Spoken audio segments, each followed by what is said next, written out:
Character எப்படி இருக்குது? ஏதோ ஒரு விதத்தில் ஏதோ ஒரு நம்மளை தப்பே கண்டுபிடிக்காத ஆள் இந்த உலகத்தில் இருக்க முடியுமா? நம்மளை இருக்க முடியாது. ஏதோ ஒரு விதத்தில் நம்மளும் தப்பு செஞ்சுருக்கோம், ஏதோ குரங்கு சேட்டெல்லாம் பண்ணிருக்கோம் வச்சுங்களேன். பட் அவர் செய்தது என்ன? அதை தான் இந்த சர்ச்சை சொல்லணும். சாதாரண குழி கிடையாது. கர்த்தருக்கு ஸ்தோத்திரம். குழினாலே நமக்கு எப்போ 6 அடி பெட்டி 3 அடி குழி, இதுதான் நமக்கு ஞாபகம் வரும். கர்த்தருக்கு ஸ்தோத்திரம். கொரோனா காலத்தில் 13 அடி குழி. இது கிருமிகள்லாம் வெளியில் வந்துடக்கூடாதுங்கிறதுக்காக 13 ஃபீட்டு நாங்கள் சில பேரை அடக்கம் பண்ணியிருக்கோம். அப்போது 13 அடி ஆழம். நமக்கு தேவன் செய்து சத்ருக்கு விரோதமாய் நாம் பாடக்கூடிய பாடல்கள், ஜெய பாடல்கள் பாடுகிறதுக்கு நமக்கு கொழுப்பு ஜாஸ்தியாக இருக்கணும்னு நினைக்கிறேன். தப்பு இல்லையே? அல்லேலூயா. முன்னொரு காலத்தில் உங்களுக்கு வெட்கமாய் தோன்றினவைகள் என்று வேதம் சொல்லுகிறது. குடும்பமாய் பாவங்களை செய்கிறதற்கு வெட்கமாய் நமக்கு தெரியல, ஆனால் பாவங்களை செய்து கொண்டு வந்தோம். தனிப்பட்ட முறையில் பாவங்களை செய்து கொண்டு வந்தோம், அது வெட்கமா தெரியல. கர்த்தருக்கு ஸ்தோத்திரம். பாவம் செய்கிறதற்கு வெட்கப்படவில்லை, ஆனால் இன்று நீதியின் தேவனை துதிப்பதற்கு நாம் ஏன் வெட்கப்பட வேண்டும்? நம்ம எந்த பைபிளை சுமக்கிறோமோ அந்த பைபிளில் என்ன எழுதியிருக்குதுன்னே நமக்கு தெரிய மாட்டேங்குது. நமக்கு எவ்வளவு ஒரு டிஸ்அட்வான்டேஜ் பார்த்தீங்களா? பெரிய லாஸ் அது. எந்த இடத்தில் அவமானப்பட்டோமோ அதே இடத்தில் மகிமையும் அடைய செய்வதை காட்டுகிற தெய்வம், காட்டுகிற தெய்வம். அவருடைய வைராக்கியம் அதை செய்யும். எவன் இழந்து போய் இவனை உருப்பிடவே மாட்டான்னு சொல்லி சாத்தான் கையில் இருக்கிறானோ அவனை திருப்பி கொண்டு வர்றதுக்கு தேவன் கொண்டு வந்து காட்டி மகிமைப்படுவார். செத்து தொலைஞ்சா போதும், எங்க போறானோ தெரியாது, போட்டோம், ஆனா அனுபவிக்க முடியாது அப்படின்னு சொல்றவன் அவிசுவாசி. மேல போகணும்னு விரும்பணும்னு சொல்றவன் விசுவாசியா இருப்பான். அது தப்பு கிடையாது. அப்போ இந்த புஸ்தகத்தில் பேரெழுதப்பட்ட கர்த்தருடைய பிள்ளைகளுக்கு சப்போர்ட்டாய் வரக்கூடிய பெரிய அதிபதி தி ஆர்க்ஏஞ்சல் மைக்கேல் இப்ப நமக்கு ஒரு சரீரம் கொடுத்திருக்காரா இல்லையா? கொடுத்திருக்காரு. நம்ம பிறந்த அன்னைக்கு பார்த்தீங்கன்னா நம்ம விரல்லாம் இத்தனோண்டு, நம்ம மூஞ்சே கொஞ்சம் அசிங்கமாக தான் இருந்தது. போக போக போக தான் சும்மா கொடூர கொலகாரம் கூட கொஞ்சிட்டு போறான். அவ்வளோ அழகா வருது. ஸ்தோத்திரம். ஒரு உஷாரா, ஒரு புத்திசாலித்தனமா மேலே ஒரு ரிஜிஸ்டரில் பேரை ரெக்கார்டில் ரிஜிஸ்டர் பண்ணிட்டு உஷாரா படுத்துட்டான் ஐயா ஒருத்தன். பக்கத்தில் இமானுவேல் பாவம். புஸ்தகத்தில் பேர் எழுதப்பட்ட அனைவரும் விடுவிக்கப்படுவார்கள். ஜீவ புஸ்தகத்தில் பேர் எழுதப்பட்ட எல்லாருமே, பிரசங்கத்தை கேட்ட எல்லாருமே இல்லை,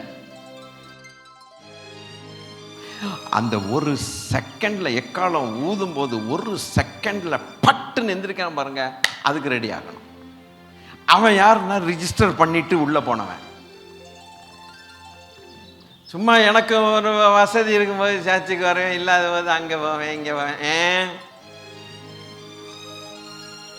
அதுக்காக எதையும் விட ரெடி. விட முடியாத ரகசிய பாவங்கள் மனதளவிலையும் கூட வைத்து என்ஜாய் பண்ணி கொண்டு வெளித்தோற்றத்தில் ஒன்றும் இல்லாத போல இருந்தால் ஆபத்து.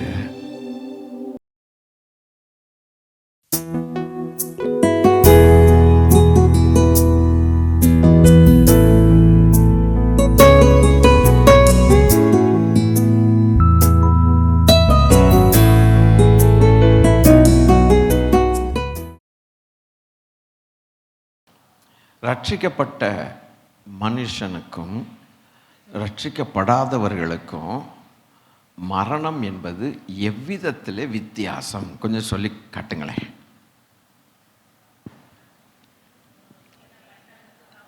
என்னத்தையாவது சொல்லுங்க, எது வேணாலும் சொல்லுங்க. ரட்சிக்கப்பட்டவர்களுடைய மரணத்துக்கும் ரட்சிக்கப்படாதவர்களுடைய மரணத்துக்கும் என்ன வித்தியாசம்?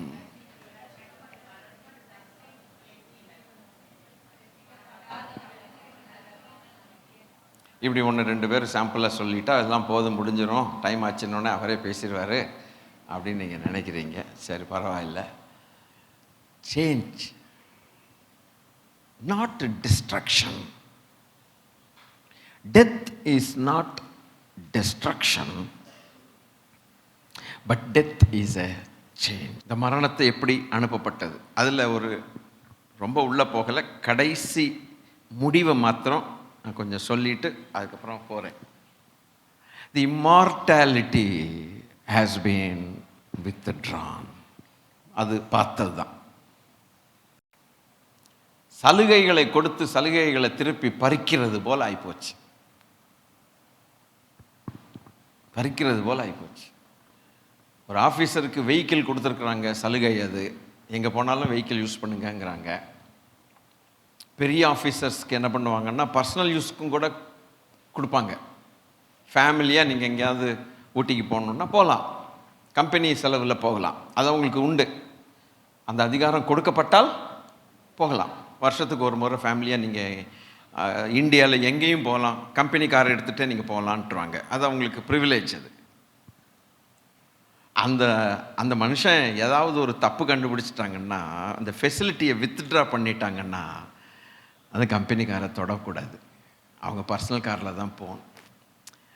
அது எவ்வளவு பெரிய ஒரு அவமானத்துக்குரிய ஒரு காரியமாக இருக்குது பார்த்தீங்களா? பெரிய ஆஃபீஸர் தான், அவர் கொடுக்கப்பட்ட சலுகைகளை திடீர்னு என்ன பண்ணிட்டாங்கன்னா பறிச்சுக்கிட்டாங்க. அதுபோல் எவ்வளவு அழகாக மனுஷனை படைச்சாருங்கிறது கொஞ்ச நேரத்துக்கு முன்னால் நம்ம ஒன்றொன்னா சொல்லி பார்த்தோம். இப்படி ஒரு அழியாமைங்கிற ஒரு காரியத்தை, இம்மார்டாலிட்டின்னா அழியாமை, சாவாமை, அது நம்முடைய சரீரத்திலேயே தேவன் தந்து அதை வித்ட்ரா பண்ணிட்டார்னா நமக்கு ரொம்ப கஷ்டமான ஒரு காரியமாக தெரியணும். இப்போ ஏன் ஆண்டவரை இப்படி ஆகிப்போச்சு? அப்போ அவர் எதனால் அதை செய்தார் அப்படின்னா, மனுஷன் தேவனுடைய கற்பனைகளை மீறினார்.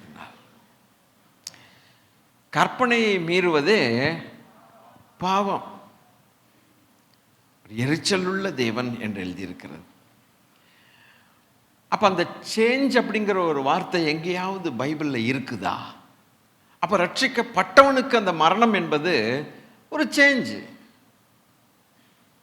ரட்சிக்கப்படாதவனுக்கு அழிவு. சுவிசேஷம் சொல்ல நீங்கள் முற்படுவீர்களானால் பர்சனல் இவாஞ்சலிசத்தில் உங்கள் ஃப்ரெண்ட்ஸுக்கிட்ட இதெல்லாம் நீங்கள் சொல்லுங்கள். உம்முடைய பரிசுத்தவானை அழிவை காண ஒட்டீர், அழிவை காண ஒட்டீர். அப்ப மரணம் என்பது அழிவு அல்ல, ரட்சிக்கப்பட்டவனுக்கு அழிவு அல்ல, அது ஒரு சேஞ்சு. அப்ப அந்த சேஞ்சுக்கான வசனங்கள் எங்கேயாவது இருக்குதா பைபிளில்? நம்ம பார்க்கணுமே. ஏன்னா பொதுவாக இப்படி சொன்னால் ஒரு ஆலோசனை போல சொல்கிறோம்.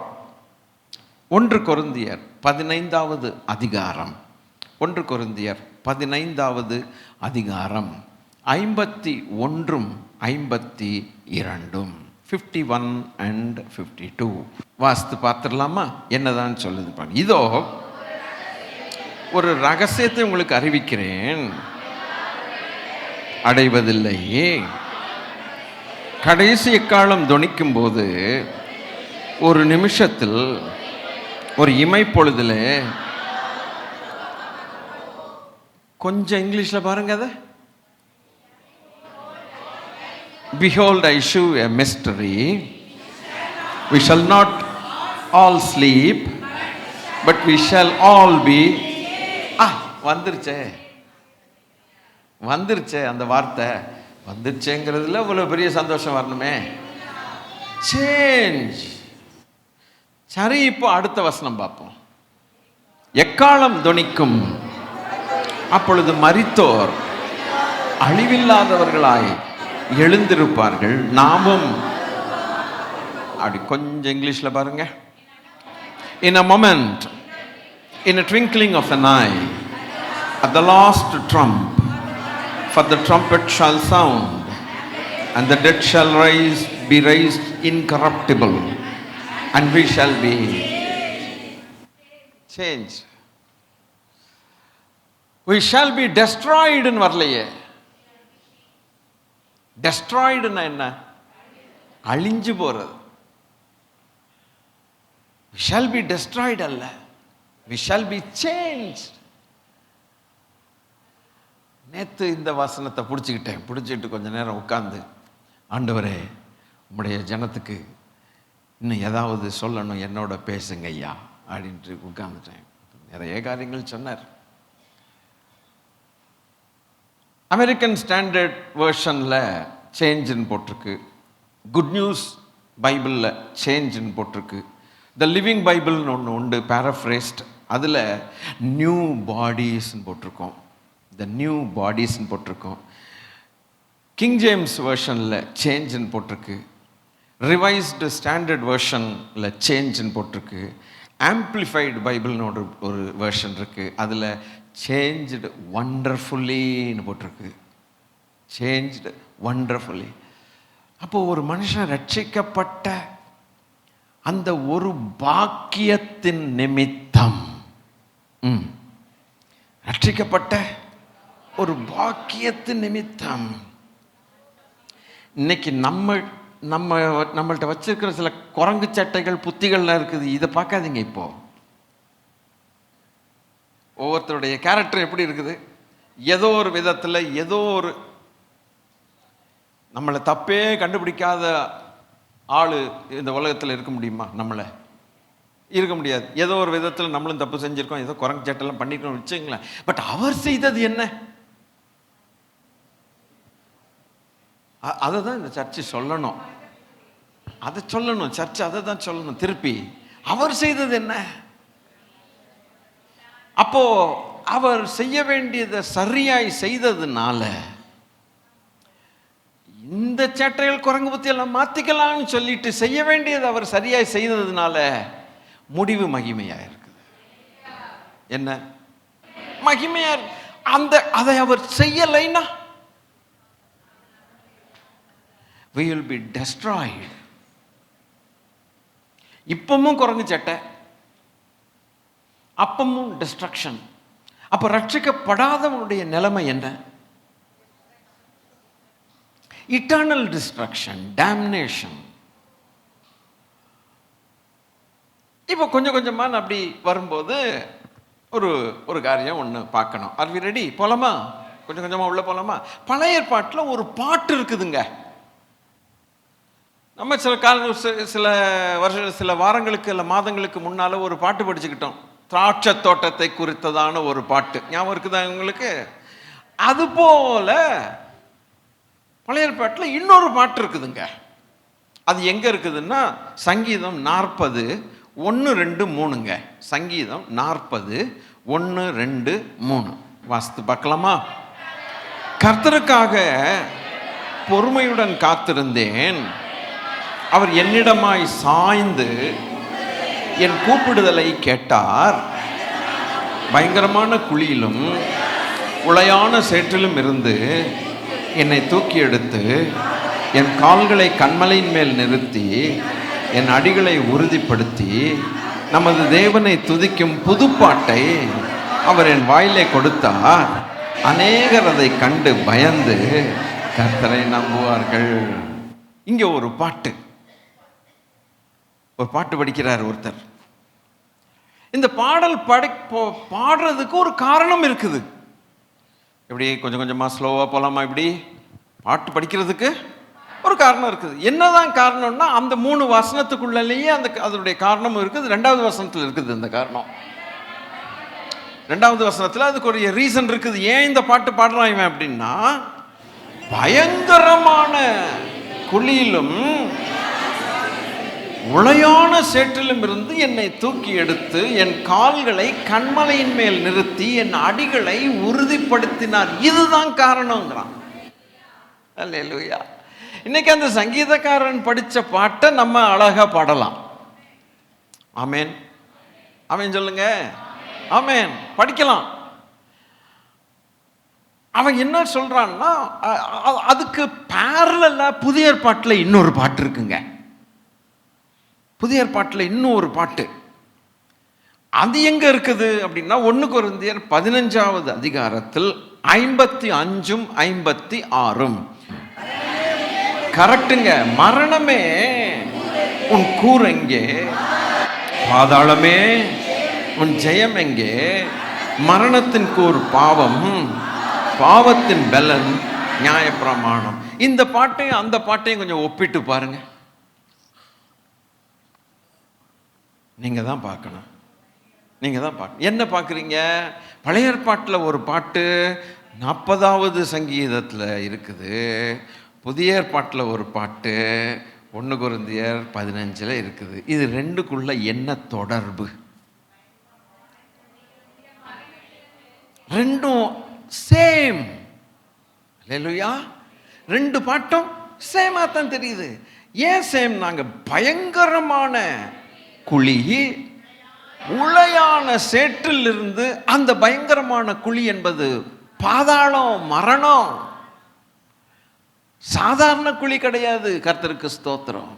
குழினாலே நமக்கு எப்போ 6 அடி பெட்டி 3 அடி குழி, இதுதான் நமக்கு ஞாபகம் வரும். கர்த்தருக்கு ஸ்தோத்திரம். கொரோனா காலத்தில் 13 அடி குழி. இது கிருமிகள்லாம் வெளியில் வந்துடக்கூடாதுங்கிறதுக்காக 13 ஃபீட்டு நாங்கள் சில பேரை அடக்கம் பண்ணியிருக்கோம். அப்போது 13 அடி ஆழம் உள்ளே கொண்டு போய் போட்டுறான், மூடி மறைச்சி வெளியில் வந்துடக்கூடாதுன்ட்டு. இது ஒன்றும் பெரிய பயங்கரமான குழி கிடையாது. 3 அடி குழி பெரிய குழி கிடையாது. ஆனால் அந்த குழிக்குள்ள போயிட்டு அதுக்கப்புறம் ஆத்துமா போகிற இடம் பார்த்தீங்களா, அத பயங்கரமான குழி.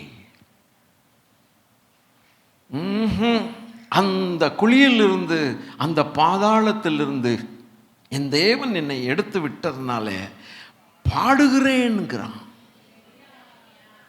திருச்சபையே லேசான திருச்சபை கிடையாது. இந்த தன்னுடைய சரீரமாகிய திருச்சபைக்காக தேவன் செய்த மகத்தான வேலையை பாருங்கள். நம்ம புரிஞ்சுக்கிட்டோமோ ஒழுங்கா புரிஞ்சுக்கலையோ அது வேற விஷயம். ஆனால் அவர் செய்தது செய்து முடித்தார். போக போக படிப்படியாக சொல்லி கொடுக்கிறார். அதை நம்ம புரிஞ்சிக்க முடியுது. நமக்காக என் ஆண்டவர் எதையெல்லாம் செய்திருக்கிறார் என்பதை பார்க்கும்போது மெய்யாகவே பூமியிலே மனுஷனை நேசிக்கக்கூடிய நேசர் இருக்கிறார் என்பதை தெரிய வருகிறது. கர்த்தர் தமது ஜனத்தை மெய்யாகவே நேசிக்கிறார். இந்த நேசத்தை விட்டு, இந்த பாசத்தை விட்டு நம்ம வெளியில் போகவே கூடாது.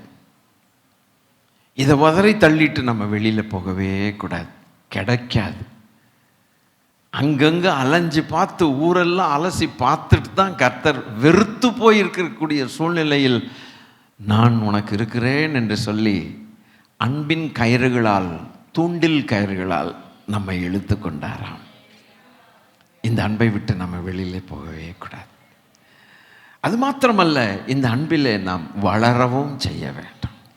We must grow in the knowledge of Christ every moment, every opportune moment, redeeming the time. காலத்தை பிரயோஜனப்படுத்தி கொண்டு, ஆதாயப்படுத்தி கொண்டு, போன டைம் போனது தான், திரும்பி வராது. Time and tide will not wait for, will wait for no man என்று சொல்லுவார்கள் ஆங்கிலத்தில். It goes without telling anybody. It keeps on running. போன புதன்கிழமையோ என்னவோ என்று நினைக்கிறேன். இந்த பூமியில் டைமை தேவன் மனுஷனுக்கு எப்படி கொடுத்தார் என்பதை ஆண்டவர் ரொம்ப அருமையாய் விளக்கி காட்டினார். அப்பா, 90வது சங்கீதத்திலேருந்து எடுத்து கொடுத்தார். அது பியூட்டிஃபுல், மறக்க முடியாத 90வது சங்கீதம். நீங்கள் நினைக்கிறீங்களா, அந்த சர்வீஸ்க்கு வந்திருந்தீங்கன்னா தெரிஞ்சிருக்கும்.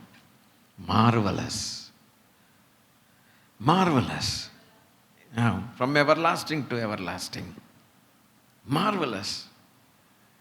He has shortened the days for man. He has fixed a time. அப்போ அந்த time will go off, clock will keep on running. நிற்காம கிளாக் ஓடும். நம்ம வீட்டில் இருக்க கடிகாரத்தில் பேட்டரி போனால் ஆண்டவருக்கு என்ன? அந்த டைம் மாத்திரம் போயிட்டுருக்கு. இன்றைக்கி நம்ம வீட்டில் பேட்டரி இல்லை, இந்த கிளாக் நிற்கிது, கிளாக் இருக்குது பாருங்கள், இது ஓடிக்கிட்டே இருக்குது. திடீர்னு ஒரு 2 மாதம் 3 மாதம் 5 மாதம் கழிச்சு பேட்டரி போயிடும், நின்றும். நின்னா உடனே டைம் நின்றுச்சோ? ராத்திரி பகலாயிருச்சோ? பகல் ராத்திரி ஆயிடுச்சோ? No, it cannot, because the one who has started must stop it. டைமை ஸ்டார்ட் பண்ணவர் தான் டைமை ஸ்டாப் பண்ணுவார். ஒவ்வொரு மனுஷனுக்கும் ஒவ்வொரு டைம் கொடுத்து வச்சிருக்கிறார். அதே போல் இந்த பூமியில் காலங்களை குறித்து வைத்திருக்கிற தெய்வம். He knows in his season he does wonderfully. இதுக்கு எல்லாத்துக்கும் காரணம் என்னன்னா மனுஷனுடைய பாவம். டைமுங்கிற ஒன்று வந்ததே மனுஷனுடைய பாவம் தான். இப்படி ஒரு பாட்டு இருக்குதே, என்ன பாட்டு? மரணமே. போக போக விளக்குவேன், ஆனால் முழுசாக விளக்கிடுவேன், இந்த தெரியாது. It takes lot of time. இந்த மரணம் என்று சொல்லுகிறது, அந்த மரணமே உன் கூறங்கன்னு சொன்னால், இந்த மரணத்துக்கு விரோதமாய் பாடுற பாட்டா தெரியலையா? Please follow me very carefully, critically. என்னுடைய ஆர்குமெண்ட்ஸ் கொஞ்சம் கிரிட்டிக்கலாக இருக்கும், ஃபாலோ பண்ணி பாருங்க. இந்த மரணத்துக்கு விரோதமாக, ஒருவேளை ஒரு கரப்பாம்பூச்சிக்கு விரோதமாக பாட்டு பாடினா ஒன்றும் இல்லை. என்ன பிள்ளைங்க அப்படி தான் பாடும், செத்து போச்சு கரப்பாம்பூச்சி ஒன்று செத்து கிடக்குன்னா, வேணும் வேணும் உனக்கு பாரு, அப்படி கடிச்சு பாரு அப்படின்னு சொல்லும். இது ஒரு சின்ன மேட்ரு. ஒரு கும்பல் ஒரு பாட்டு படிக்குது, ஒரு கும்பல் பாட்டு படிக்குது. இந்த இங்கே உட்காந்துருக்கிறதுலாம் ஒரு பாட்டு படிக்க தெரியுமா படிக்க தெரியல அது வேற விஷயம். இது வரைக்கும் தெரியுமா தெரியாதுங்கிற அதுவும் வேற விஷயம். ஆனால் இப்போ தெரிய வருது இன்னைக்கு. நன்றி. இந்த கும்பல் பாடுற பாட்டு என்னன்னு கேட்டால், மரணமே உன் கூறங்க, பாதாளமே உன் ஜெயம் எங்கே. அவன் என்ன பழைய பாட்டில் பாடி வச்சிருக்கிறான்னா, படுகுழி பயங்கரமான குழியில் இருந்தும் உளையான சேற்றில் இருந்து தூக்கி எடுத்தார்னு ஒருத்தன் பாடினாங்க. அப்போ இதே பாட்டை பாடக்கூடிய ஒரு உலகத்தில் ஒரு பெரிய கும்பல் இருக்கும் என்று தீர்க்க தரிசனமாக பாடியிருக்கிறான் அவன். அந்த கும்பலில் நம்மளை சேர்த்து விட்டார்ல ஆண்டவர். அப்போ அது ஜெயத்துணியா தெரியலையா? ஒரு வெற்றி பாடலை தெரியலையா? அல்லேலூயா. அதான் ரட்சிக்கப்பட்டவர்களுடைய கூடாரத்தில், நீதிமான்களுடைய கூடாரத்தில் என்ன ரட்சிப்பின் கம்பீர சத்தம் கேட்குது? ஸ்தோத்திரம் ஸ்தோத்திரங்கிற சத்தம் தானா? அதுவா? இல்லைங்க, இந்த பாட்டுங்க. உங்களுக்கு இன்னும் கொஞ்சம் சீரியஸாக விளங்கணுன்ட்டு நான் ரொம்ப ஆசைப்படுறேன். ரட்சிக்கப்பட்டவர்களுடைய சத்தம் என்ன? இயேசுவே இயேசுவே, அந்த சத்தம் இல்லை, அது வெறும் வெறும் துதிக்கிற சத்தம்.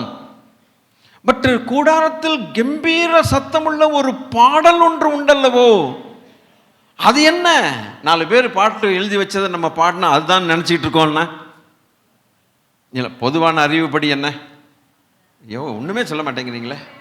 பொதுவான அறிவு என்ன? நமக்கு இருக்கிற பொதுவான ரட்சிப்பின் கூடாரத்தில் பக்தி பாடல்களை, ஆண்டவர் பாடல்களை பாடுறோம், அதுதான் நினச்சிக்கிட்டு உட்கார்ந்துட்டு இருக்கணும். உண்மையான பாட்டு என்னன்னா இது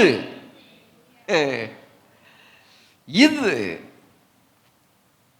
அதெல்லாம் நன்றி பாடல்கள், ஆண்டவரை துதிக்கும் துதியின் பாடல்கள், நன்றி பாடல்கள். ஆனால் உண்மையா என் ஆண்டவர் எதை செய்தாரோ, மனுஷனால் எது கூடாததோ, மனுஷனால் எது செய்ய முடியாததோ இவரே செய்கிறார் என்பதை நீங்கள் உங்களுக்கு தெரிந்திருக்க கடவுது என்று எழுதியிருக்கிறது அல்லவா? அதை செய்தவர் என்ன செய்தார் என்பதை சொல்லி பாடுகிற ஜெயப்பாடல், அது ஜெயத்தொனி. நமக்கு இன்னைக்கு கொஞ்சம் நிறைய விளங்கும். இப்போ இந்த பாட்டுனாலே என்னங்கிறது இப்போ தானே விளங்குது. உங்களுக்கு கொஞ்சம் ஃப்ராங்காக பதில் சொல்லுங்க. என்ன பாரு, ஆண்டவருடைய பிள்ளைகள் வீட்டில் என்ன பாட்டு கேட்கும்? கர்த்தருடைய துதி பாடல் தானே கேட்கும், இல்லையா? நம்ம அப்படிதான் நினைச்சோம். உண்மையான பாடல் மரணமே உன் கூறங்க, பாதாளமே உன் ஜெயம் எங்கே அப்படின்னா, எது நம்மளை மேல ஆட்டி படைச்சு வச்சு நம்மளை த்ரெட்டன் பண்ணி, நம்மளை இன்டிமிடேட் பண்ணி, நம்மளை ஒரு வழி ஆக்குதோ, அதை ஒருவர் வந்து அதனுடைய வேரையும் அதனுடைய அதிகாரத்தையும் அதனுடைய வல்லமையை தகர்த்து போட்டு இனி நம்மேல் அது ஆதிக்கம் செலுத்த முடியாது என்பதை நமக்கு விளக்கி காட்டி அவர் அதை செய்தபடினால் அதுக்கு விரோதமாய் பாடக்கூடிய பாடல் தான் இது, வெற்றி பாடல். அது சொல்லப்போனால் இன்னும் அடுத்த வாரத்தில் தான் இது வரும்னு நினைக்கிறேன். கொஞ்சம் நக்கலாக பாடக்கூடிய ஒரு பாடல், கொஞ்சம் கொழுப்பு ஜாஸ்தின்னு சொல்கிறோம்ல. ஏன் இந்த விஷயத்தில் நமக்கு கொழுப்பு ஜாஸ்தியாக இருந்தால் என்ன, அதுக்கும் நம்ம ஆள்கள் இப்படி இருப்பாங்க. நன்றி. எதுக்கும் இப்படி இருந்தால் எப்படி? ஸ்தோத்திரம். நமக்கு இருக்க வேண்டிய இடத்தில் கொழுப்பு அதிகமாக இருக்கணும். என்ன சொல்றீங்களா? என்னடா டே பாஸ்டர் லைன் தாண்டி போறீங்க பார்த்து. நான் ஒன்றும் லைன் தாண்டி போகல. நமக்கு தேவன் செய்து சத்ருக்கு விரோதமாய் நாம் பாடக்கூடிய பாடல்கள், ஜெய பாடல்கள் பாடுகிறதுக்கு நமக்கு கொழுப்பு ஜாஸ்தியாக இருக்கணும்னு நினைக்கிறேன். தப்பு இல்லையே? அல்லேலூயா. முன்னொரு காலத்தில் உங்களுக்கு வெட்கமாய் தோன்றினவைகள் என்று வேதம் சொல்லுகிறது. குடும்பமாய் பாவங்களை செய்கிறதற்கு வெட்கமாய் நமக்கு தெரியல, ஆனால் பாவங்களை செய்து கொண்டு வந்தோம். தனிப்பட்ட முறையில் பாவங்களை செய்து கொண்டு வந்தோம், அது வெட்கமா தெரியல. கர்த்தருக்கு ஸ்தோத்திரம். பாவம் செய்கிறதற்கு வெட்கப்படவில்லை, ஆனால் இன்று நீதியின் தேவனை துதிப்பதற்கு நாம் ஏன் வெட்கப்பட வேண்டும்? அந்த பாட்டை பாடுகிறதற்கு, இந்த பாட்டை பாடுகிறதுக்கு நான் ஏன் வெட்கப்பட வேண்டும்? அடுத்த வாரத்தில் ஐ திங்க் இது முடியாதுன்னு நினைக்கிறேன். ஏன்னா அடுத்த வாரம் தான் இதுக்கு முடியும். அப்போது ஹோல் சர்ச் நம்ம எந்திரிச்சு நின்று இந்த பாட்டை நம்ம பாடி கொண்டாடி ஒரு வழியாக ஆக்கணும். அல்லேலூயா. நான் நேற்றே தீர்மானம் பண்ணிட்டேன், சபை எல்லாரும் சேர்ந்துக்கணும். அல்லேலூயா. ஒரு ஜெயப்பாட்டை பாடி,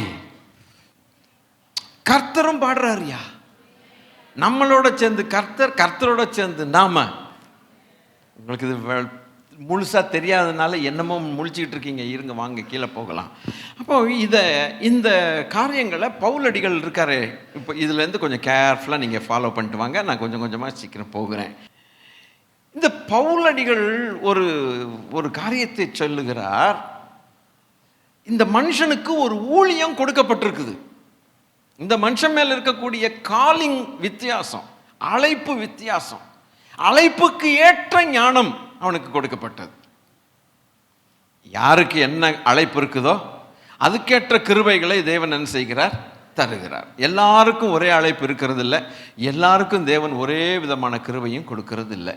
வரங்கள், வித்தியாசங்கள், ஊழியங்கள் எல்லாம் அதுக்கேற்றபடி. இந்த மனுஷனுக்கு கொடுக்கப்பட்ட அழைப்பு என்னன்னு கேட்டா, இதுவரைக்கும் வாழ்க்கையில் மறைத்து வைக்கப்பட்டிருந்ததான மறைபொருள்கள், அந்த ரகசியங்களை வெளிப்படுத்தக்கூடிய ஒரு கிருபை. நான் என்ன பண்ண முடியும்? பவுலுக்கு ஆண்டவர் இதை கொடுத்து வச்சா நான் என்ன பண்ண முடியும்? அப்படிப்பட்ட ஒரு மனுஷன்.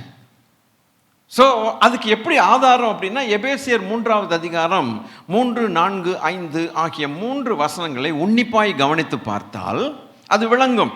எல்லாரும் சேர்ந்து வாசித்திடலாம். அது என்னவெனில், புறஜாதிகள் சுவிசேஷத்தினாலே உடன் சுதந்திரருமாய் ஒரே சரீரத்துக்கு உள்ளானவர்களுமாய் கிறிஸ்துவுக்குள் அவர் பண்ணின வாக்குத்தத்தத்துக்கு உடன் பங்காளிகளுமாய் இருக்கிறார்கள் என்கிற இந்த ரகசியத்தை அவர் எனக்கு வெளிப்படுத்தி அறிவித்தார். இந்த மனுஷன் சொல்றது போல வேற ஒருத்தரும் சொல்லலையே. சொல்லியிருக்காங்களா? பக்கத்து வீட்டு ஆயா சொல்லியிருக்குதா? இவன் தானே சொல்றான். அப்போ இவன் எதுக்காக இந்த வெளிப்படுத்தி கர்த்தர் காட்டியிருக்கிறார் அப்படின்னா, இந்த வெளிப்பாடுகளை சபைக்கு சொல்ல வேண்டாம். சரி, அடுத்த வசனத்தையும் பார்க்கலாமே. இதை குறித்து நான் முன்னமே சுருக்கமாய் எழுதியிருக்கிறேன். கொஞ்சம் எழுதியிருக்காரு போல இருக்கு, சுருக்கமா, சுமாரா. அது அவங்களுக்கு புரிஞ்சுதோ இல்லையோ தெரியல. அதுக்கு அடுத்த வசனத்தில் என்ன சொல்லுகிறார்? அதை நீங்கள் வாசிக்கையில் கிறிஸ்துவின் ரகசியத்தை குறித்து எனக்கு உண்டாயிருக்கிற அறிவை அறிந்து கொள்ளலாம் அப்படிங்கிறான். இன்னும் சொல்ல போனா முன்னொரு காலத்தில் இன்று வெளிப்படுத்தப்பட்டதை போல முன்னொரு காலத்தில் வெளிப்படவில்லைன்னு சொல்றான். இன்னைக்கு உங்களோடு சேர்ந்து நான் மகிழ்ச்சி கொள்ளுகிறேன். காரணம் என்னன்னு கேட்டால், நம்ம எல்லாரும் சேர்ந்து தியானம் பண்ணிட்டு இருக்கோம். இந்த முன்னொரு காலத்திலிருந்து வெளிப்படுத்த வேண்டிய நேரம் வரைக்கும் வெளிப்படுத்தப்படாமல் மறைக்கப்பட்டிருந்த மிஸ்டரிஸ், ரகசியங்களை தேவன் அப்போஸ்தலர்களுக்கு வெளிப்படுத்தி, விசேஷமாக தேவஞானத்தை பெற்றதான பவுலுக்கு இன்னும் அதிகமாக வெளிப்படுத்தி, அதை சபைகளுக்கு பிரகடனப்படுத்தி அந்த காலத்தில் வெளிப்படுத்துகிறார் என்று சொன்னால், அந்த ரகசியத்தை பெற்றுக்கொள்ளுகிறதற்கு ஒரு மனுஷன் ரெடியா இருக்கணுமே. இன்னைக்கு இந்த ரகசியத்தை பெற்றுக்கொண்டு இதை சபையிலே தியானிக்கும் போதே நமக்கு இவ்வளவு கடினமா இருக்குமானால், அல்லது இவ்வளவு மேன்மையா இருக்குமானால் என்ன, இதை பெற்றுக்கொண்டவனுடைய தலையில் இருக்கக்கூடிய ஞானத்தின் அளவு எவ்வளவா இருக்கும்? நம்ம எந்த பைபிளை சுமக்கிறோமோ அந்த பைபிளில் என்ன எழுதியிருக்குதுன்னே நமக்கு தெரிய மாட்டேங்குது. நமக்கு எவ்வளவு ஒரு டிஸ்அட்வான்டேஜ் பார்த்தீங்களா? பெரிய லாஸ் அது. சில நேரங்களில் பவுல் எழுதுறதும் பவுல் பேசுகிறதும் எனக்கு புரிய மாட்டேங்குதுன்னு சொன்ன இன்னொரு அப்போஸ்தலன் உண்டு, நம்ம ஐயா. இவன் ஞானத்தில் இவ 10ஆவதுக்கு வேற மேலே போயிட்டு வந்தாள், விளங்கலை. 10ஆவதுக்கு மேலே போயிட்டு வந்தாள். அப்போ இவன் அறிவு எவ்வளவு, இவன் ஞானம் எவ்வளவு. இவனை குறித்து பேசுறது எனக்கு பிரசங்கம் இல்லை, மேட்ரு நீ திருப்பி வருது. ஆனால் இவன் எப்படி இதை தேவ ஞானத்தில் பேசினான், இதுதான் எனக்கு தேவன் கொடுத்த வரப்பிரசாதம். சத்திய வசனம் தேவன் கொடுத்த வரப்பிரசாதம். ஹல்லேலூயா. தேவ ஞானத்தை தேவன் வெளிப்படுத்தினது நம்மேல் வைத்த கருணை. ஹல்லேலூயா. நம்மேல் வைத்த அனுக்கிரகம். எனக்கு இதுக்கு டைம் வேணுமா வேண்டாமான்னு நீங்களே சொல்லுங்க. அப்போ இந்த மனுஷன் பேச ஆரம்பிச்சான்னா எப்படி இருந்திருக்கும்? ராத்திரி பூரா பேசிட்டு இருக்கிறான். நானாவது 1 hour பேசி தூங்காதே தூங்காதேன்னு சொல்லி எல்லாரையும் எழுப்பி விட்டுட்டு இருக்கிறேன். பவுல் அதெல்லாம் கண்டுக்கவே இல்லை. ராத்திரி பூரா பேசிட்டு பேசிட்டு பேசிட்டு ஒரு ஜன்னல் ஒன்று இருந்துச்சு அங்கே பக்கத்தில். அதில் ஒரு பையன் உட்கார்ந்து இருந்திருக்கான். இவன் பேசின ஞானம் அவனை ஆழ்ந்த தூக்கத்துக்குள்ள கொண்டு போயிடுச்சு. எவன் கட்டி தொலைச்சானோ, கம்பி இம்பி வச்சு கட்டி தொலைக்க வேண்டிதானே, அந்த மனுஷன் கம்பி இல்லாத ஒரு ஜன்னலாக தெரிஞ்சிருக்கும். அல்ல கம்பிக்குள்ளே நுழைஞ்சு கீழே விழுந்தானோ, எப்படியோ ஒரு தொம்முன்னு கீழே விழுந்துட்டான். ஒரு மனுஷன் அப்போஸ்தலனுடைய பிரசங்கத்தை கேட்டு ஒருத்தன் கீழே விழுந்து செத்தே போயிட்டான்னா நான் எல்லாம் ரொம்ப பெட்டர். இவன் என்ன ஞானத்தை பேசியிருப்பான்னு கொஞ்சம் யோசிச்சு பாருங்க. ஒரு பக்கம் ஞானம் வெளிப்பாடுகள், இன்னொரு பக்கம் வல்லமையின் வரங்கள். கீழே இறங்கி போய் செத்தவனை எழுப்பி விட்டு கொடுத்துட்டு கண்டினியூ பண்ணான் பிரசங்கத்தை. மறுபடியும் வந்து நீ எவன் விழுந்தானும் பரவாயில்ல என்று சொல்லுங்க, நான் எழுப்பி விட்டு வரேன். அவன் கையில் ஒப்பு கொடுத்துட்டு இந்த பாரு அப்புறம் பண்ணிட்டு பிறகு பிரயாணப்பட்டு போயிட்டான் இன்னொரு இடத்துக்கு போய். வாயாடி நம்பர் 1. இல்லையா, அவன் பேரே வாயாடி. அப்போ அவன் மனுஷன் is full of God's wisdom, full of God's wisdom. அப்படிப்பட்டவன் ஒன்று சொல்றான் ஐயா. அல்லேலூயா. 1 கொரிந்தியர்ல இப்போ நம்ம வாசித்த 51வது வசனத்தில் சொல்லுகிறான். 1 கொரிந்தியர் 15:51 அவன் சொல்லுகிறான், நமக்கு பவுலுடைய ஞானம் இல்லாட்டினாலும் அவன் சொன்ன 4 வார்த்தையில் கொஞ்சம் டீப்பாக படிச்சுக்கிறதுக்காவது நமக்கு என்ன வேணும், கொஞ்சம் ஞானம் வேண்டும். அல்லது இது சொல்லிக் கொடுக்குறான் ஒருத்தன், அவனுக்கு கேட்குறதாவது பொறுமையாவது வேணும். கர்த்தருக்கு ஸ்தோத்திரம். அவன் சொல்லுகிறான் பாருங்க, இதோ இருங்க, அதான் முக்கியம். Behold, I issue not a secret, it is a mystery. சீக்ரெட்டுக்கும் மிஸ்டரிக்கும் என்ன வித்தியாசம்? Secret is just a small hidden thing. Mystery is totally concealed. Hallelujah. It can never be released unless the one who releases it. சீக்ரெட்னா ஒன்றும் இல்லைங்க. சீக்ரெட்டை எந்த சீக்ரெட்டையும் உடைச்சிடலாம் ஈஸியாக. மிஸ்டரியை உடைக்கவே முடியாது. Unbreakable. You cannot open it. தேவன் ஒரு காரியத்தை மறைத்தால் மறைத்ததே. தேவன் ஒரு காரியத்தை வெளிப்படுத்தினால் வெளிப்படுத்தினதே. It is in his hands. The prerogative is in his hands. அவருடைய கையில் அது இருக்கிறது. அந்த அதிகாரம் ஒருத்தனும் கண்டுபிடிக்க முடியாது. ஒரு மனுஷனுடைய ஆயுஸ் நாள் இவ்வளவுதான் தேவன் எழுதி வைத்திருக்கிறார், குறித்து வைத்திருக்கிறார். ஒரு டாக்டரும் கண்டுபிடிக்க முடியாது, ஒரு பேரண்ட்டும் கண்டுபிடிக்க முடியாது. That's all. ஏன் இப்படி நடந்தது அவர் ஒருத்தருக்கு தான் தெரியும்.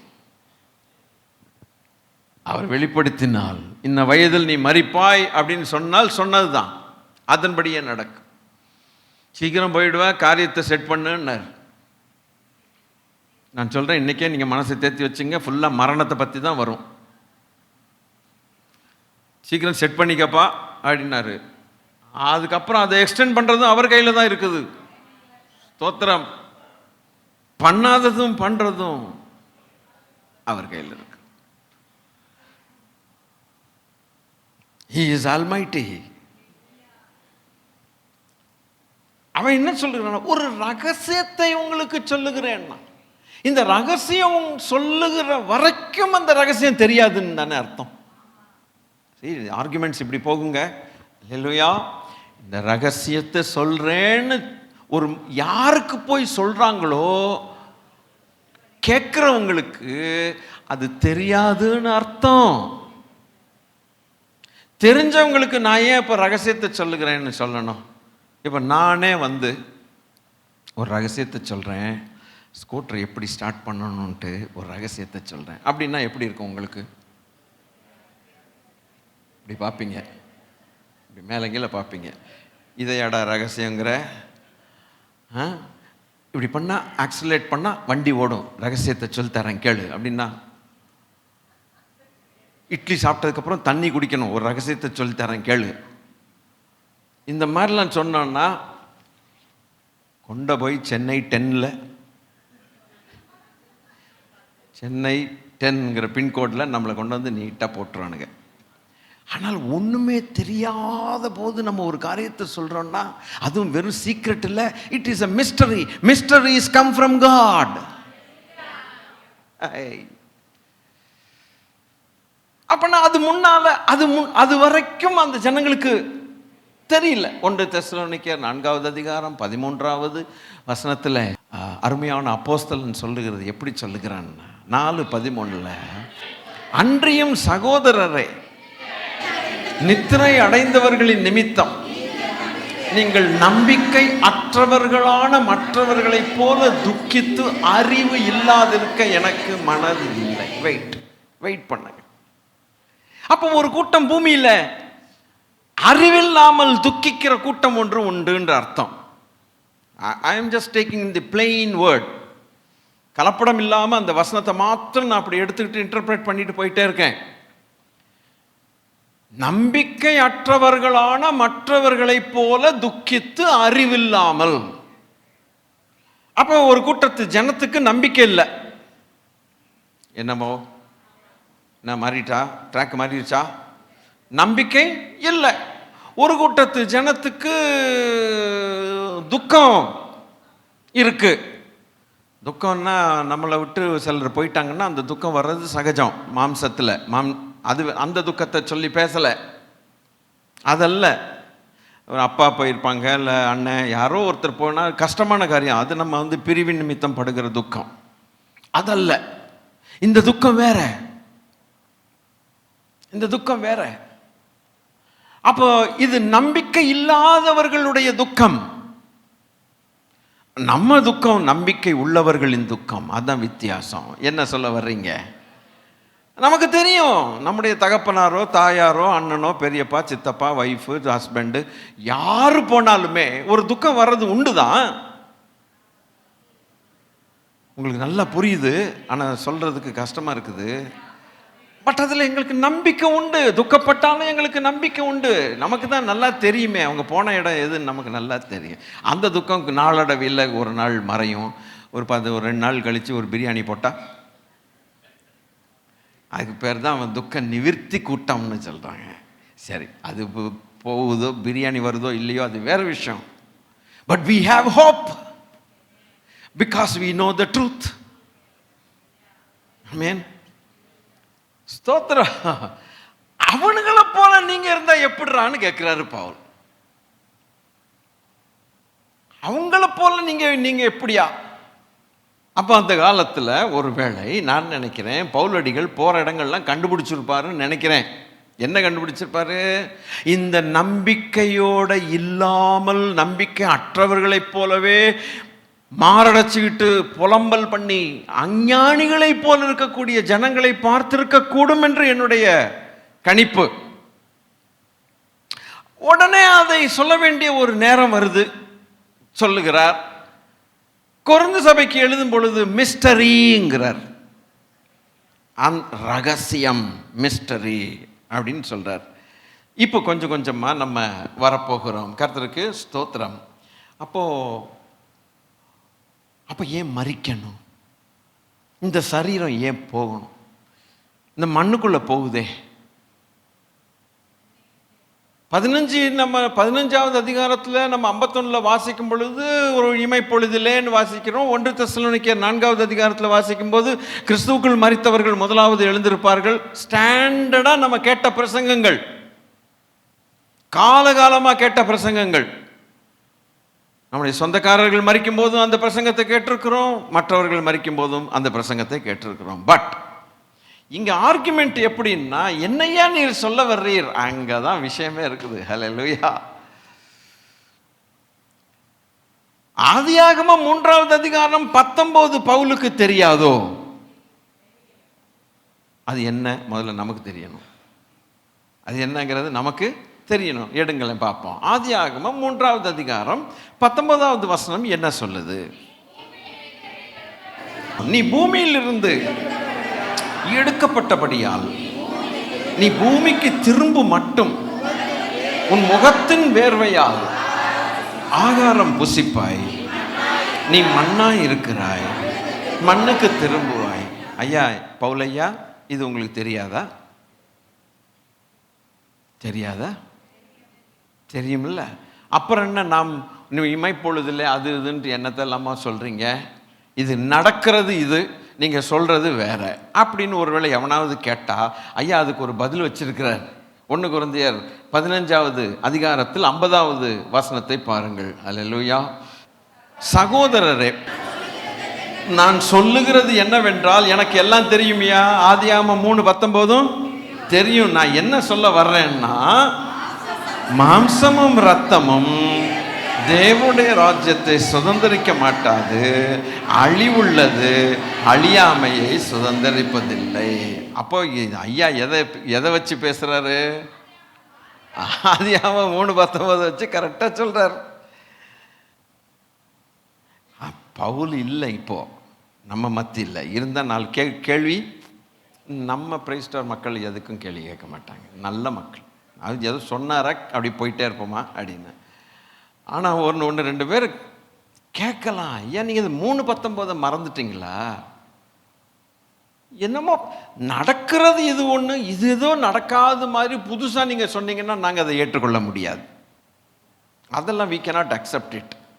அப்போ அது பவுலடிகள் சொன்ன வார்த்தை என்னன்னா, ஐ நோ மாம்சமும் இரத்தமும் தேவனுடைய ராஜ்யத்தை சுதந்திரிப்பதில்லை, ஆகையினால் அழிவுக்கு உள்ள இந்த சரீரம் அழிவுக்கு போய் ஆகணும், அதுக்கப்புறம் இருக்கிறது உங்களுக்கு தெரியலன்ட்டார். அதுதான் விஷயம். அதுக்கப்புறம் என்ன நடக்குங்கிறது உங்களுக்கு தெரியல, அது ரகசியம். அதனால தான் சொல்லுகிறார், நான் உங்களுக்கு ஒரு ரகசியத்தை சொல்லுகிறேன்ங்கிறார். செத்த பிறகு பாடியை கொண்டு போய் 6 அடி பெட்டி 3 அடி குழிக்குள்ளே புதைக்கிறது ரகசியமா? இதோ ஒரு ரகசியத்தை சொல்லுகிறேன், நாம் எல்லாரும் 6 அடி குழி பெட்டி 3 அடி குழிக்குள் போக போகிறோம். இது என்ன ரகசியமா? அப்போ ஒரு ரகசியம்னு சொல்றாருன்னா இதுக்கு அப்புறம் விளங்கலை. Next, something which is not known to us. அதுக்கு என்ன காரணங்கிறது வரும் பாருங்க.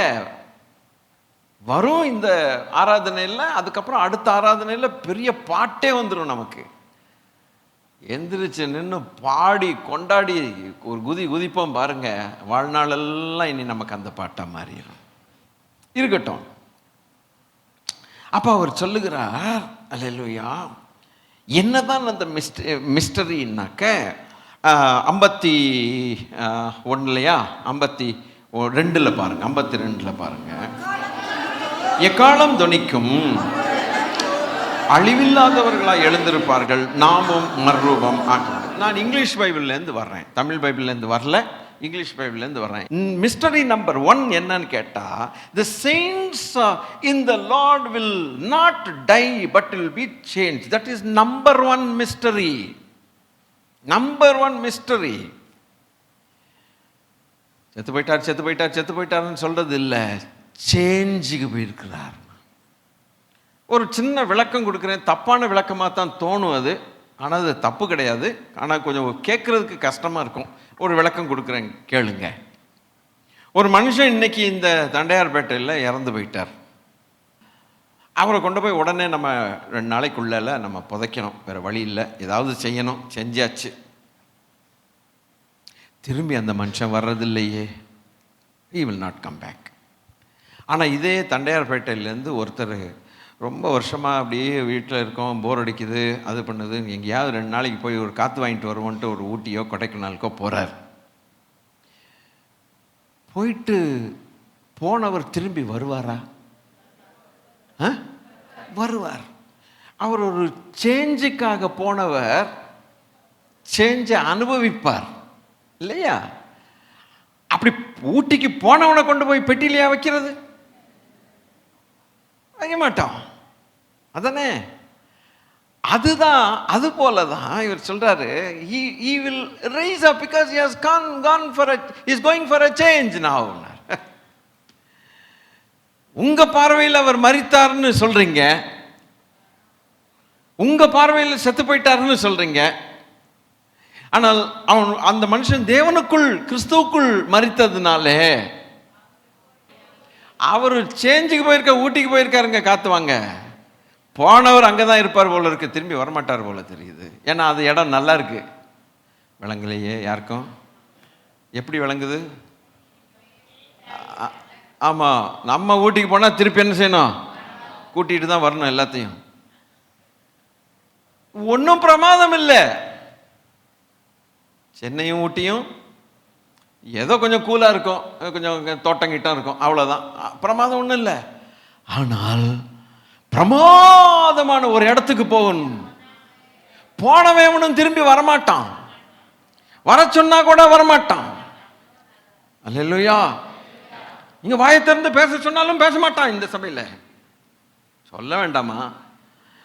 அப்படிப்பட்ட இடத்துக்கு சேஞ்சுக்கு கூட்டிட்டு போறாருன்னா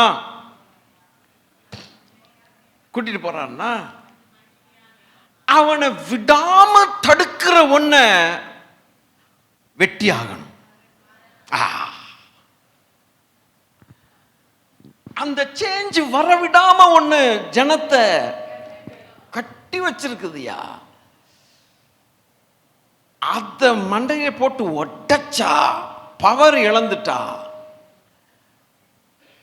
விட்டுட்டா, சேஞ்சுக்கு அழகா கூட்டிட்டு போயிடுவார். போகுதா உள்ள? இப்படி கொஞ்சம் கொஞ்சமா போகுது, கூட்டிட்டு போயிடுறார்.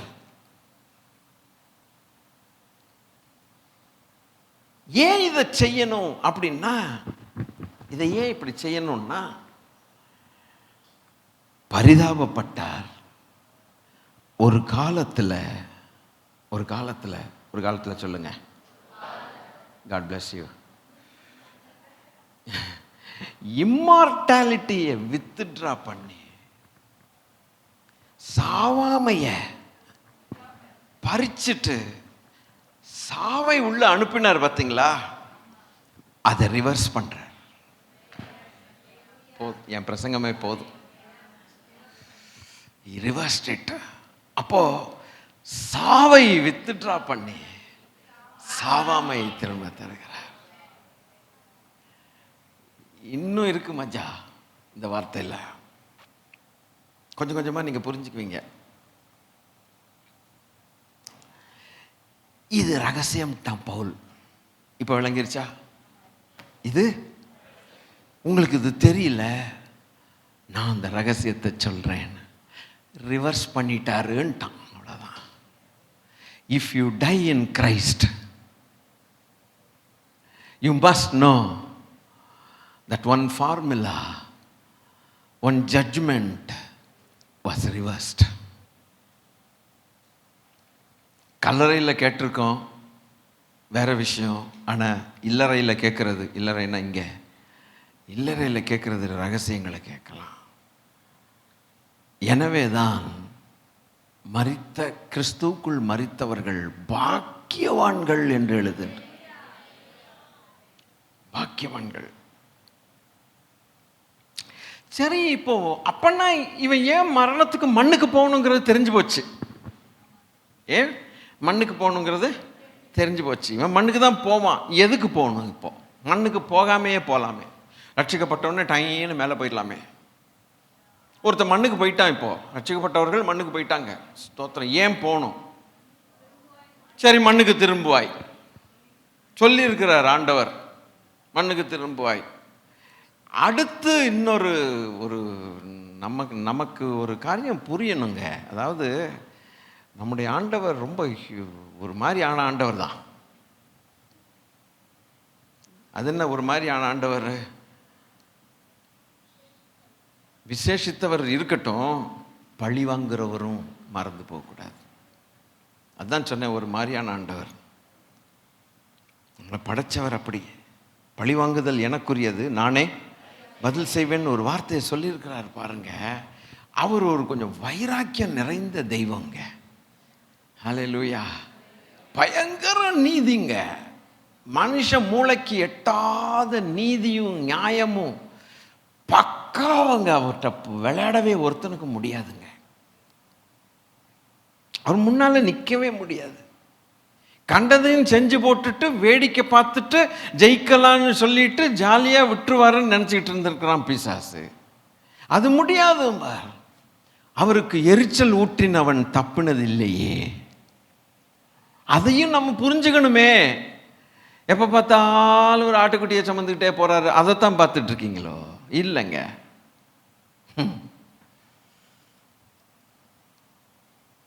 If that has to be reversed, he will show it is reversed. அதை காட்டுவார். எந்த இடத்தில் அவமானப்பட்டோமோ அதே இடத்தில் மகிமையும் அடைய செய்வதை காட்டுகிற தெய்வம். காட்டுகிற தெய்வம். அவருடைய வைராக்கியம் அதை செய்யும். எவன் இழந்து போய் இவனை உருப்பிடவே மாட்டான்னு சொல்லி சாத்தான் கையில் இருக்கிறானோ அவனை திருப்பி கொண்டு வர்றதுக்கு தேவன் கொண்டு வந்து காட்டி மகிமைப்படுவார்.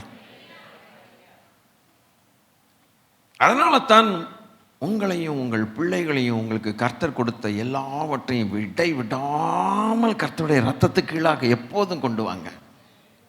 அவர் செய்வதை செய்து காட்டுவார். ஜெயம் நமக்கு தான். ஜெயம் நமக்கு தான். நியாயத்துக்கு ஜெயம் கிடைக்கும் வரைக்கும், வசனம் எப்படி சொல்லுது பாருங்க, நியாயத்துக்கு ஜெயம் கிடைக்கும் வரைக்கும் நெறிந்த நாணலை முறியாமலும் மங்கி எறிகிற திரியை அணைக்காமலும் இருப்பார். எது வரைக்கும் அப்படி இருப்பாராம்? நியாயத்திற்கு ஜெயம். அப்படின்னா நியாயத்துக்கு ஜெயம் இல்லாத காலம் இருக்குன்னு அர்த்தம். There is a period that the victory is far away from the truth, from the righteous people. நீதிமான்களுக்கு அநேக நேரங்களில் ஜெயம் கிடைக்காத நாட்கள் உண்டு. அந்த நாட்கள் தோற்றுப்போன நாட்கள் என்று நினைப்பதற்கு அல்ல. அந்த நியாயத்துக்கு ஜெயம் கிடைக்கிற வரைக்கும் அவர் அங்கே அமர்ந்திருப்பார். அப்படியானால் கட்டாயம் நியாயத்துக்கு ஜெயத்தை தந்தே காட்டுகிற தெய்வம் அவர். நான் இன்னும் சொல்ல வேண்டியது உங்களுக்கு முழுசா சொல்லலை, சொல்றேன் கேளுங்க. எந்த இடத்துல அழிவு இல்லாத ஒரு மாம்ச சரீரத்தில் அழிவை காண மாட்டா என்று தேவன் படைத்து கடைசியில் அழிவுக்கு நேராக அது விதைக்கப்படுகிறதோ புதைக்கப்படுகிறதோ, அழிவு என்று சொல்லி புதைக்கப்படுகிறதோ, அந்த இடத்திலிருந்து ரிவர்ஸ் பண்ணி அழியாமைன்னு கொண்டு வர்றார். ஹல்லேலூயா. That is marvelous. That is marvelous. That is marvelous. அது அவருடைய பிள்ளைகளுக்கு அந்த பாக்கியம். அவரை விசுவாசிக்கிறவர்களுக்கு தேவன் கொடுக்கிற பாக்கியம். ஆமென். The demolished old fabric. The demolished old fabric னா இந்த பாவ சரீரம் demolished old fabric. கிழிஞ்சு போன பீத்த சட்டைன்னு பேர் இதுக்கு, இந்த மாம்ச சரீரத்துக்கு. அதை கொண்டு போய் அடக்கம் பண்ணிட்டு நீ மண்ணுக்கே திரும்புவாயின்னு சொன்னதுல மாற்றவே இல்லை. மாற்றாம அந்த இடத்திலிருந்து அழிவுள்ளது அழியாமையை சுதந்திரத்துக்கெல்லாம். இதை அறிந்ததான பவுல் சொல்லுகிறான் 2 கொரிந்தியர் 5வது அதிகாரத்தில். ஹல்லேலூயா. 2 கொரிந்தியர் 5வது அதிகாரத்தில் அவன் சொல்லுகிற ஒரு வார்த்தை 4வது வசனம் என்று நினைக்கிறேன். பாருங்கள், எல்லாரும் சந்தோஷமாய் வாசிப்போம். இந்த கூடாரத்தில் இருக்கிற நாம் வாரம் சுமந்து தவிக்கிறோம். இந்த போர்வையை களைந்து போட வேண்டும் என்று விரும்பலங்கிறான். விரும்பல, ஆனால் பாரம் சுமந்து தவிக்கிறோம். யாராவது பாரத்தை சுமந்து தவிச்சுக்கிட்டு இருக்கும்போது எப்படா மேலே போவோம், மேலே போவோம்னு சொல்றது தப்பு கிடையாது. எப்படா அழிஞ்சு நாசமா போவோம்னு எவனாவது சொல்லுவானா? அப்படி சொல்றவன் ரட்சிக்கப்படாதவன் அர்த்தம். செத்து தொலைஞ்சா போதும், எங்க போறானோ தெரியாது, போட்டோம், ஆனா அனுபவிக்க முடியாது அப்படின்னு சொல்றவன் அவிசுவாசி. மேல போகணும்னு விரும்பணும்னு சொல்றவன் விசுவாசியா இருப்பான். அது தப்பு கிடையாது. எப்போ கர்த்தர் வருவீரோ, எப்போ மேல போவேனோ, அழகில் சிறந்த கோமானை என்று நான் காண்பேனோன்னு சொல்றது தப்பு கிடையாது. அந்த பாரத்துல அவன் சுமந்து தவித்தாலும் கூட, ஹல்லேலூயா, இந்த போர்வைன்னா பெட்ஷீட்னா சரீரம், ஆத்மாவை போர்த்து கொண்டிருக்கிற, கவர் பண்ணிட்டு இருக்கிறதான சரீரம். இந்த சரீரத்தை களைந்து போட வேண்டும் என்று விரும்பாமல், மரணமானது ஜீவனாலே விழுங்கப்படுவதற்காக போர்வை தரித்திருக்கிறவர்களா இருக்கணும்னு சொல்லி விரும்புகிறோம். என்ன பாடுபட்டாலும் கூட தேவன் ஒரு அழியாமையை கொண்டு வந்து இந்த அழிவை அவர் விழுங்குகிறார். பார்த்தீங்களா? கர்த்தருக்கு ஸ்தோத்திரம். மரணத்தை ஜெயமாக விழுங்குகிறார். அதை நான் பார்க்கணும், அது நடக்கும், அதனால தான் நான் இதுல இருந்து விடுபட எனக்கு ஆசை இல்லைங்கிறான். இப்படி ஒரு மனுஷன் பேசுறத நீங்க என்னைக்காவது பார்த்தீங்களா? இது முதல்ல சபைக்கு புரியுதா இல்லையான்னு எனக்கு சந்தேகமா இருக்குது. கர்த்தாவே, என்ன அழகா சொல்றான் பாருங்க. அப்படின்னா நீதிமானுக்கு தன்னுடைய மரணத்திலும் நம்பிக்கை உண்டு. இன்னைக்கு நம்ம ரட்சிக்கப்பட்டோங்கிற ஒரு பாக்கியத்தின் நிமித்தம் நமக்கு கிடைச்ச சந்தோஷத்தை பாருங்க. புரியுதுங்களா? ஆமென். இதில் ரொம்ப தைரியம் உள்ளவனாய்த்தான் நான் சில காரியங்களை என் வாழ்க்கையில் நான் செய்தேன். எத்தனையோ தடவை உங்களுக்கு சொல்லியிருக்கிறேன். தகப்பனார் வெள்ளிக்கிழமை மரித்து போனாங்க. அதுக்கப்புறம் அவ்வளோதான், அதுக்காக மேலே போயிட்டாருன்னு சொல்லி ஒரே ஒரு காரியம், அதே வண்டியில் சனிக்கிழமை அடக்கம் பண்ணிட்டு திருப்பி வந்து ஞாயிற்றுக்கிழமை இங்கே வந்துட்டேன். பிறகு அதை குறித்து பேசவே இல்லை. அதை குறித்து பேசவே இல்லை. எல்லாரும் அப்படி இருக்க முடியாது, அது வேறு விஷயம். எல்லாரும் என்னை போல் இருக்கணும்ன்ட்டு நான் சொல்ல வரவில்லை. அது சொல்கிறது தப்பு அப்படின்னு சொல்ல மாட்டேன். ஆனால் நாம் சத்தியத்தை அறிந்தவர்களாக இருந்தால், அந்த சத்தியத்தின் நிமித்தம் நமக்கு ஒரு தைரியம் ஆணித்தனமாக இருக்குமானால், கர்த்தர் நல்லவர், ஒன்றுக்கும் அசைக்கப்பட முடியாது. ஆமென். அல்லேலூயா. அதுதாங்க பிரிவினை நிமித்தம் வரக்கூடிய துயரம் உண்டு. எனக்கு அதுவும் வரல, போ, நான் என்ன செய்வேன்? எனக்கு அதுவும் வரல. ஒரு நாள் கொஞ்சம் கஷ்டமாக இருந்தது, அவ்வளோதான். வரமாட்டேன்ச்சு. வேணா நீங்கள் கொடுங்க, கொஞ்சம் நான் வாங்கிக்கிறேன். என்னமோ தெரியல, அதுவும் வரல. சரி சரி, கொஞ்சம் கடினமான மனுஷனாக இருப்பேன் போல இருக்கு, தெரியலையே. அந்த பக்கத்திலேயே கொண்டே போகலையே கர்த்தர், இந்த பக்கத்திலேயே கொண்டு வந்துட்டார். அதுபோல் என்னை போலத்தான் எல்லாரும் இருக்கணும்னு நான் சொல்ல மாட்டேன். No, I will not. ஆனால் சத்தியம் என்ன, நம்மை விட்டு கடந்து போனவர்கள் அழிவில் இருந்து அழியாமைக்குள்ளே போயிருக்கிறார்கள். அழியாமைக்குள்ளே போயிருக்கிறாங்க. இது தெரிஞ்சதுக்கு அப்புறம் பிரிவு துக்கம் வேற விஷயம், அது கொஞ்ச நாள் இருக்கும், ரைட்டு. ஆனால் அஞ்ஞானிகளை போல. ஏன் இதை சொல்கிறேன், என்ன இந்த டாபிக் வந்ததுக்கு காரணம் எனக்கு ஒன்றுமே புரியல. அதல்ல, ஆகவே பாரம் சுமந்து தவிக்கிறோம் அப்படின்னா இது நடக்கணும்னு எனக்கு ஒரு சின்ன தாட்டு வந்துச்சு. ஸ்தோத்திரம். கல்லறையில் பாருங்கள், ரட்சிக்கப்பட்டவங்க மறிச்சிருக்கிறாங்க, அவங்க கல்லறையும் கருப்பு ஸ்லாபு போட்டு வச்சுருக்குறாங்க. விசுவாசத்துக்குள் மறித்தார், அது இதுன்னு வசனம்லாம் போட்டிருக்குது. பக்கத்துலேயே யாரும் இம்மானுவேல் இருக்குங்களா? இம்மானுவேல் இல்லை யாரும் இல்லை இம்மானுவேல் இருந்தால் இம்மானுவேல் டூப்ளிகேட், நீங்கள்லாம் ஒரிஜினல் இம்மானுவேல் இருக்கட்டும். அவர் மேலே வசனத்தை போராடினார், அது பண்ணார், இது பண்ணாருன்னு போட்டிருக்கோம். அவன் குடிகாரனாக மறிச்சிருப்பான். இதுபோல் ஏகப்பட்ட கல்லறைகள் இருக்குது, எல்லாம் கருப்பு ஸ்லாபாகவே இருக்குது. எந்த கல்லறை வெடிக்கும், எந்த கல்லறை திறக்கும்னு நமக்கு எப்படி தெரியும்? எல்லா கல்லறையிலையும் வசனம் எழுதியிருக்குது, அதான் எல்லாம் இருக்குது. கர்த்தருக்குள் மறித்தவர்கள்லாம் வசனம் போட்டிருக்கு. குடிகார இம்மானுவேலுக்கும் இன்ஃபேக்ட் நீதிமான காட்டிலும் குடிகாரனுக்கு இன்னும் அதிக வசனங்கள் போட்டிருக்குது. எப்படி கண்டுபிடிக்க? நம்ம நினச்சது ஒன்று. அல்லேலூயா. வசனத்தை வாசிக்கலாமா? தானியேலின் புஸ்தகம் 12வது அதிகாரம் முதல் 2 வசனங்கள். The book of Daniel, chapter 12, verses 1 and 2. என்ன சொல்லுது பாருங்க. உன் ஜனத்தின் புத்திரருக்காக நிற்கிற பெரிய அதிபதியாகிய மிகா. கொஞ்சம் இதில் ஒரு சைடில் போயிட்டு வருவோமா, கொஞ்சம் ட்ராக்கை மாறிட்டு வருவோமா? அப்போ உன் ஜனத்தின் புத்திரருக்காக நிற்கிற பெரிய அதிபதியாகிய மிகாவேல்னா நமக்கு ஒரு பெரிய ப்ரொடெக்ஷன் கொடுக்கக்கூடிய தூதனுக்கு பேர் மிகாவேல். Call him when you are in trouble. ட்ரபிளில் இருக்கும்போது கூப்பிடலாம். ஏன்னா பயப்படுறீங்களா? கூட்ட பழக்கம் இல்லையோ? You can call him in the name of Christ. He will come. நம்பிக்கை இல்லை, ஏன்னா இது நமக்கு விஷயம் தெரியாது, அதனால் சட்டு நம்ப முடியாது. கேன் ஐ கால் மைக்கேல் தி ஆர்க்ஏஞ்சல்? பதில் வரல, ஏன்னா நமக்கு தெரியாது இது செய்த தப்பா ரைட்டா, துணிச்சலா, டேய் வந்தானா நம்மளை ஜீவிடுவானா? You can call him.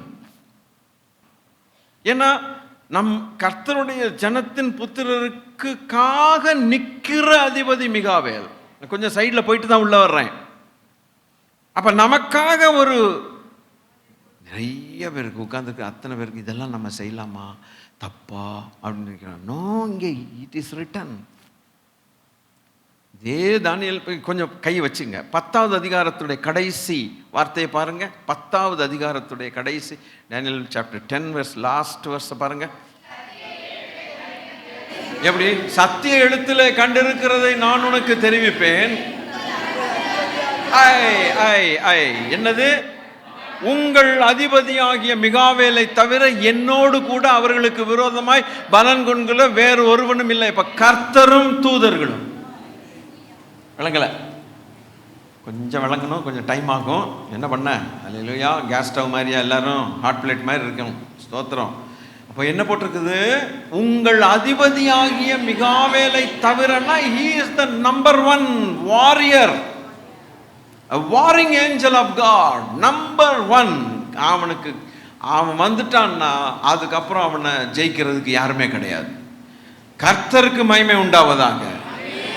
நமக்கு உதவி செய்ய. Please believe, please believe.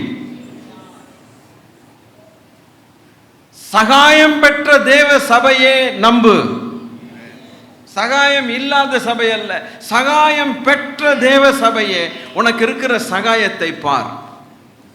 இப்ப 12:1 வருவோம். இப்போ உன் ஜனத்தின் புத்திரருக்காக, யாருக்காக?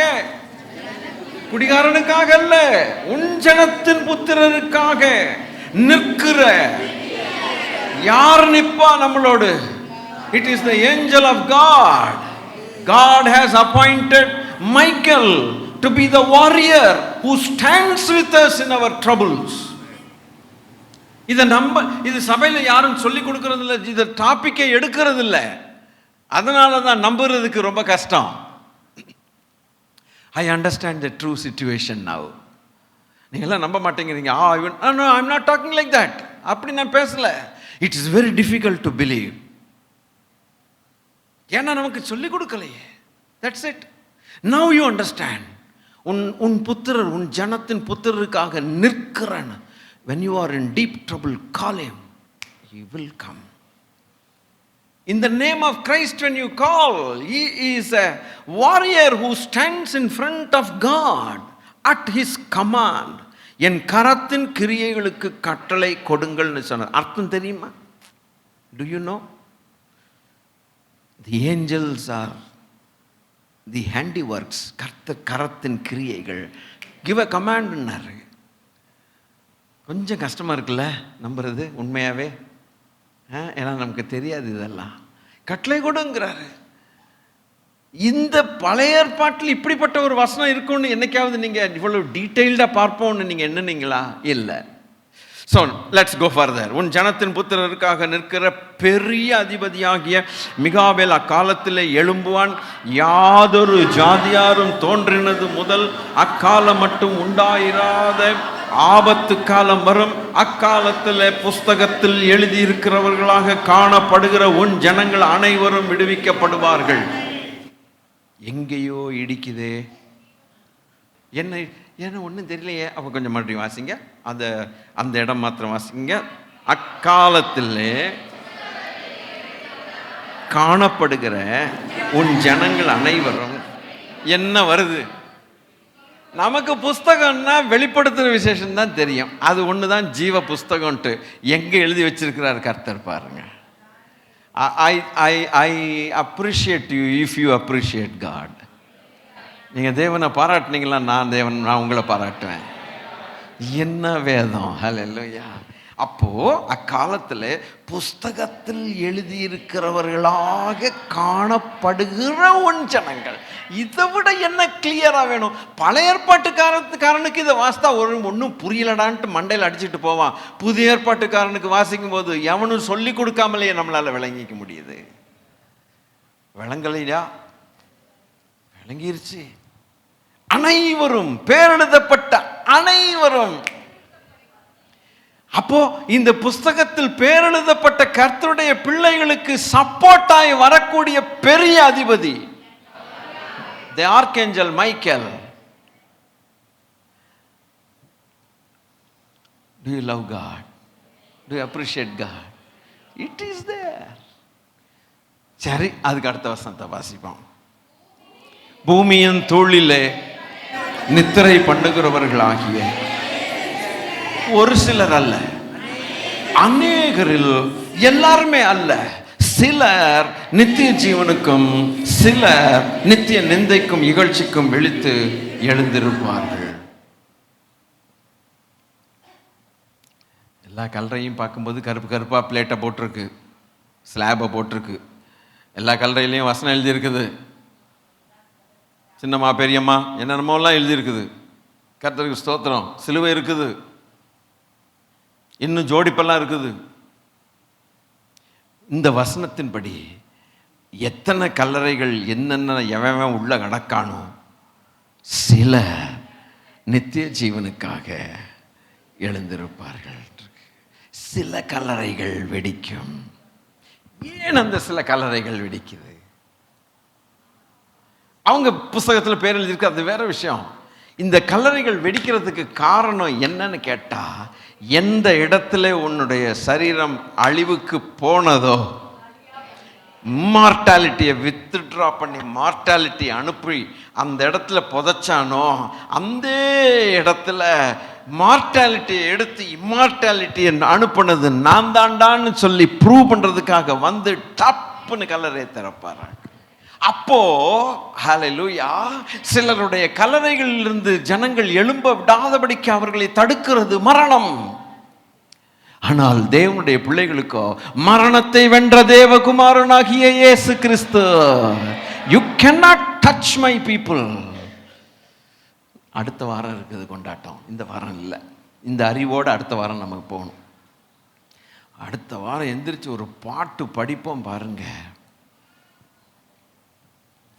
ஐயோ, பயங்கரமான பாட்டாக இருக்கும். இந்த வசனம் தேவன் செய்ததை பாடுகிறோம் பாருங்க. பழைய ஏற்பாட்டில் அந்த பாட்டு, புதிய ஏற்பாட்டில் இந்த பாட்டு ஃபுல்லாக நம்ம தெரிஞ்சுக்கணும். ஹல்லேலூயா. சரி, அதனால தான் பிரியமானவர்களே வாசிக்கலாம் ஒரே ஒரு காரியத்தை. 1 கொரிந்தியர் 15வது அதிகாரம் 38வது வசனம். அதற்கு தேவன் தமது சித்தத்தின்படியே மேனியை கொடுக்கிறார், விதை வகைகள் ஒவ்வொன்றுக்கும் அதற்கேற்ற மேனியை கொடுக்கிறார். என்னடா இது சம்மந்தமே இல்லாத வருது, ஏதோ தப்பாக குறிச்சிட்டு வந்திருக்காரு போல இருக்குது பாஸ்டர் நினச்சிட்டு இருக்கீங்க. Not is the correct one. It's the correct one. நேற்று இதை ப்ரிப்பேர் பண்ணி கொண்டிருந்தேன். அப்படியே தியானம் பண்ணிட்டு கிடப்பேன், ஹார்ட் ஒர்க் பண்ணுவேன். சாட்டர்டே அப்படியே உட்காந்துட்டு இருக்கும்போது இந்த எங்கள் வீட்டில் ஒரு அல்மாரா மாதிரி ஒன்று இருக்குது. கிளாஸ் தான், கிளாஸ் இல்லை, திறந்தே இருக்கும். ஒரு ஓரமாக பார்த்தா ஒரு பிளாஸ்டிக் பையில் சில விதைகள் இருக்குது. கத்திரிக்காய் விதை, கத்திரி செடி விதை. இப்போ நாள் முன்னால் வாங்கினது. இந்த தொட்டியில் சில நேரங்களில் போடுவேன், அது 1-2 வரும். சோத்திரம். அது விளைஞ்சதுனால நான் கத்திரிக்காய் பொரியலை சாப்பிட்ட போகிறதில்ல. அது 1-2ன்னு காக்கியம் தொட்டிக்குள்ளே உட்காந்துக்கிட்டு. ஆனாலும் ஒரு மகிழ்ச்சி நம்ம வீட்டில். ஆஹா, அப்படி பதில் வருதே, பரவாயில்லையே. அது 1-2 குழம்புல அதே போட்டு அது ஆசையோடு திங்கிறது இல்லை. ஆனால் நம்ம வீட்டில் காய் பறிச்சுட்டு வர்றதில்ல ஒரு வீரம். நம்ம வீட்டு காய் அப்படின்னு சரி போய் தொலையுது. அப்போது இந்த விதை இத்தினூண்டாக இருக்குது. அதை கொண்டு போய் தொட்டியில் போட்டோன்னே கொஞ்ச நாள் கழித்து இவ்வளோ ஹைட்டாக வரும். எங்கள் வீட்டில் இருக்குது ஒரு 2-3 கத்திரிக்காய் மரம் நிற்கிது. இல்லை, விதை வேற போட்டு, இது ஏற்கனவே போட்டது இவ்வளோ ஹைட்டில் இருக்குது. ஒரு இலையும் இவ்வளோ பெருசாக வருது. சோத்திரம், என்னால் முடிஞ்சதெல்லாம் அது கொடுக்குறேன் சாப்பாடு, அது வேறு விஷயம். அப்போது இன்னைக்கு இந்த கத்திரிக்காய் மரத்தை பார்க்கும்போது ஆனந்தமாக இருக்குது. அன்னைக்கு இத்தினூண்டா ஆட்டு புழுக்க கூட கம்மி. ஆமாம், கடுகு கொஞ்சம் மேலே, பெப்பர் மாதிரி. அதை உள்ளே போட்டோன்னே இன்றைக்கி இவ்வளோ பெரிய மரத்துக்கு அப்புறம் வளர்ந்ததுக்கப்புறம் எங்கே கொண்டாவும் விதைன்னு கேட்டால் என்ன ஆகும்? அவ்வளோதான், அது முடிஞ்ச கதை. அப்போது யோசிச்சு பாருங்க, ஒரு சின்ன விதைக்கு ஒரு சரீரத்தை ஆண்டவர் கொடுத்து வச்சிருக்கிறார். பாடி, தட் இஸ் த பாடி. விதை இத்தினுண்டு தான், விளங்கலையோ? இத்தினுண்டு தான். அது முளைச்சி வந்ததுக்கப்புறம் அதுக்கு ஒரு சரீரம் இருக்குது இல்லை, பாடி. அப்போ வெண்டைக்காய் செடி அல்லது கத்திரிக்காய் செடிங்கிறது இட்ஸ் அ பாடி ஃபார் ஆத்மாவுக்கு தேவன் ஒரு சரீரத்தை கொடுத்து வளர்க்கிறாரே, பாடி. விளங்கல? அப்போ அது என்ன சொல்றாருன்னா பவுல், ஒவ்வொரு விதை வகைகள் ஒவ்வொன்றுக்கும் அதற்கேற்ற கொடுக்கிறார்னு போட்டிருக்குது. ஏன்னா இத்தினூண்டு மாங்கொட்டையை விதைச்சவன் 7-8 வருஷம் கழிச்சு ஒரு பெரிய மரமாகி திருப்பி காய் கொடுக்குதுன்னா that is the body for the seed. I don't know how you appreciate. அதை பவுல் எழுதுகிறார். துணுண்டு ஒரு விதைக்கு ஒரு சரீரத்தை கொடுக்கிறார் கர்த்தர்னா, ரட்சிக்கப்பட்டவனுடைய ஆத்துமாவாகிய விதைக்கு மறுபடியும் கொண்டு வந்து கல்லறை வெடிச்சு மகிமையான சரீரத்தை தர முடியாதான்னு கேட்கிறார். Can he not give the glorious body again? இப்ப நமக்கு ஒரு சரீரம் கொடுத்திருக்காரா இல்லையா? கொடுத்திருக்காரு. நம்ம பிறந்த அன்னைக்கு பார்த்தீங்கன்னா நம்ம விரல்லாம் இத்தனோண்டு. நம்ம மூஞ்சே கொஞ்சம் அசிங்கமாக தான் இருந்துக்கு. போக போக போக தான் சும்மா கொடூர கொலகாரம் கூட கொஞ்சிட்டு போகிறான். அவ்வளோ அழகாக வருது. ஸ்தோத்திரம். அப்போ நமக்கு ஒரு சரீரத்தை கொடுத்த தெய்வம் அன்ஃபார்ச்சுனேட்லி அழியாதது அழிவுக்கு போயிடுச்சு. அந்த அழிவுக்கு போனதுக்கு அப்புறம் அதே இடத்துல அந்த ஆத்மாவை கொண்டு வந்து இன்னொரு பாடியை கொடுக்கிறது அவருக்கு கஷ்டமானு கேட்கிறார். நோண்டு விதைக்கு ஒரு பாடியை கொடுத்தாருன்னா நம்முடைய ஆத்மாவுக்கு இன்னொரு மகிமையின் சரீரத்தை கொடுக்கிறது எவ்வளவு நேரம் ஆகுங்கிறார். I think God is giving so many opportunities to love him better. Amen. He is awesome. அவரை அறியாமல் அவரை தொழுது கொள்றதுக்கும் அவரை அறிஞ்சு தொழுது கொள்றதுக்கும் என்ன வித்தியாசம் இருக்குது பார்த்தீங்களா? அதனால தான் அந்த வசனம் அங்கே கனெக்ட் ஆச்சு. கர்த்தர் நல்லவர். அல்லேலூயா. எசாயாவின் புஸ்தகம் 25வது அதிகாரம் 8வது வசனத்தை கொஞ்சம் படித்து பாருங்களேன். புரட்டி பார்த்து படித்து பார்க்க வேண்டும். அல்லேலூயா. அவர் மரணத்தை ஜெயமாக விழுங்குவார். கர்த்தராகிய தேவன் எல்லா முகங்களிலிருந்தும் கண்ணீரை துடைத்து தமது ஜனத்தின் நிந்தையை பூமியில் இராதபடிக்கு முற்றிலும் நீக்கிவிடுவார். கர்த்தரே இதை சொன்னாராம். அல்லேலூயா. அவர் மரணத்தை ஜெயமாக விழுங்குவார். He will swallow the death in victory. அதனால தான் சொல்றான், பாரம் சுமந்து நாங்கள் இந்த போர்வையை களைந்து போட விரும்பாமல் பாரம் சுமந்தாலும் தவித்தாலும் அவர் அதை செய்யட்டும்னு காத்திருக்கிறோங்கிறான். பால்ஸ் ஆர்குமெண்ட்ஸ் ஆர் சிம்பிளி சூப்பர்புங்க. எவனாலையும் திருப்பி எதிர்த்து ஒரு வார்த்தை பேசிக்க முடியாது, அவ்வளவு ஞானம். என்ன இப்போ புரிஞ்சுதா உங்களுக்கு? பாரம் சுமந்து தவிக்கிறோம்ங்கிறது முக்கியம். நம்ம ஆளுங்க பாட்டும் படிச்சுட்டு இருக்காங்க, என் இருதயம் யாருக்கு தெரியும்? தெரியும், தெரிய வேண்டியவருக்கு தெரிஞ்சா தெரியும், போதும். உன் இருதயம் யாருக்கு தெரியுதுன்னு புலம்புனா பவுலுடைய பாட்டு எவ்வளவு தப்பா இருக்கணும், எவ்வளவு பஞ்சப்பாட்டா இருக்கணும் சொல்லுங்க. ஏயா இத்தினோண்டு கொசு கடிக்க என் இருதயம் யாருன்னு உனக்கு தெரியும்னு சொல்லிட்டு நீ பாடுறியே. அவன் ஒரு லிஸ்ட்டு போடுறான் பாருங்க 6வது அதிகாரத்தில். டே அப்பா, ஐயோ இப்போ வேண்டாம், டைம் போயிடும். அடிகள், காவல்கள், கப்பற் சேதங்கள், அது இது இது அது எத்தர் எண்ணப்பட்டாலும் ஜஸ்தராக இருக்கிறோம், அறியப்படாதவர்களாக இருந்தாலும் எல்லாராலும், இப்படிலாம் சொல்லி ஒரு பயங்கர லிஸ்ட் போடுறானே. இவை எல்லாவற்றும் நாங்கள் தேவனுடைய ஊழியக்காரர்கள் என்று விளங்க பண்ணுகிறோம் என்று வேற சொல்லிவிட்டானே. இன்னொருத்தன் அந்த ஊழியத்தை விட்டு ஓடியே போயிடுவான். ஊழியம் வேண்டாம், ஒன்று வேண்டாம், கடவுள் வேண்டாம், கத்திரிக்காய் வேண்டான்ட்டு ஓடிடுவான். 2 கொரிந்தியர் 6 போட்டிருக்குது பாருங்க.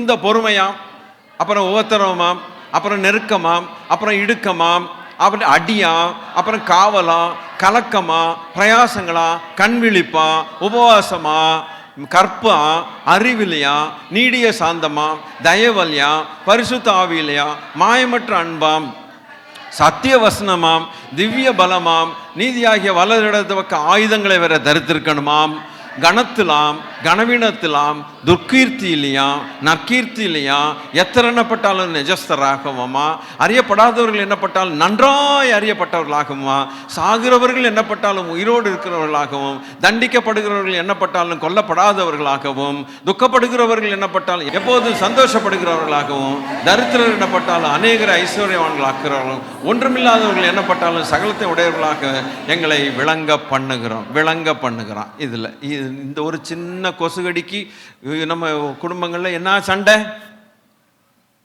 மாமியார் மருமக, டே அப்பா சை, வீட்டை போட்டு பூட்டி வைக்கிறது, சோறு கொடுக்க மாட்டேன்னு சொல்றது, வெளியில போடாங்கிறது, உள்ளே வாடாங்கிறது, என்ன அநியாயமா இருக்குது எல்லாம். இவங்களுக்கு முன்னால் நான் போய் நிற்க முடியுமா ஐயா? இப்போ இவங்க பாடினாங்க, என் இருதயம் யாருக்கு தெரியும்னு பாடணும். இந்த மாதிரி மனுஷன் பாடினானா? பாடலை. நம்ம எவ்வளவு பலவீனர்களாக இருக்கிறோம் பாருங்க. அறிவில் குறைந்தவர்கள், ஞானத்தில் குறைந்தவர்கள், பொறுமையில் குறைவுள்ளவர்கள். எல்லாவற்றிலும் குறைவுள்ளவர்கள். ஆனால் இவர்களோ எல்லாத்தையும் தாண்டி போயிருக்கிறாங்க. ஆண்டவருடைய பிள்ளைகளே, அதனால தான் அவனால் சொல்ல முடியுது, நாங்கள் பாரம் சுமந்து தவித்தாலும் தவிப்போம் இல்லை. எனக்கு விழுங்குகிறவர் ஒருத்தர் வருவார், மரணத்தை ஜெயமாய் விழுங்க, அதை பார்க்கணுங்கிறார். யாருங்க எல்லாம் சொல்லி கொடுக்குறா சபையில்? சொல்லுங்களேன், யார் சொல்லி கொடுக்குறா? சோத்திரம். நல்ல தைரியமா நிக்க வைக்கிறார்ல விசுவாசத்துல. ஆனால் அறிய வேண்டியது என்ன? அறிய வேண்டியது என்ன? இதுதான் விசுவாசத்தில் நம்மை தைரியமாய் நிற்க பண்ணுகிறது தேவனுடைய வேதம், வசனம், பரிசுத்தவான்களுடைய அனுபவங்கள், அவர்களுடைய விசுவாச வாழ்க்கை, தேவன் எழுதி கொடுத்த மேகத்தை போன்ற திரளான சாட்சிகளின் கூட்டம். இதுதான் பாருங்க, இதுதான் விசுவாசத்தை உறுதிப்படுத்தும். இன்னைக்கு இந்த ரகசியத்தை சொல்லக்கூடிய ஒரு பவுல் மாயமாக இருந்தான்னா, வெளிப்படவில்லைன்னா, நம்ம கதை என்ன ஆகுறது? இன்னைக்கு யார் இதை போதிக்க முடியும்னு சொல்லுங்க? யாரும் போதிக்க முடியாது. அதனால தான் அவர்கள் மேல் அஸ்திபாரமாகி அவர்கள் மேல் திருச்சபையை தேவன், உபதேசங்களின் மேலே தேவன் கட்டி வைத்திருக்கிறார் சபை. அதனால தான் இவைகளை நாம் தியானம் பண்ணுவது நமக்கு நல்லது. ஆகவே அந்த பாட்டை இன்னைக்கு பாடலாம். இப்படி அதனுடைய உள் அர்த்தம் அடுத்த வாரத்தில் நான் உங்களுக்கு சொல்லுகிறேன். இன்னைக்கு நமக்கு என்ன பாடம் அப்படின்னா, மரணத்தை இயேசு ஜெயிக்காவிட்டால் நம்ம கல்லறையிலேருந்து வெளியில் வரவே முடியாது. நோ, வரவே முடியாது. பரிதாபம். அவனுடைய பிடி அவ்வளவு ஸ்ட்ராங்.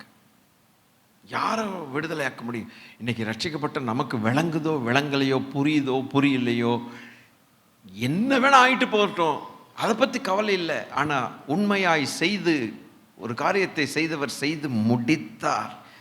என்ன இங்கேருந்து போகும்போது நல்லா புரிஞ்சுக்கிட்டு போனோம்னா மகிழ்ச்சியோடு புரிந்தவர்களாய் போவோம்.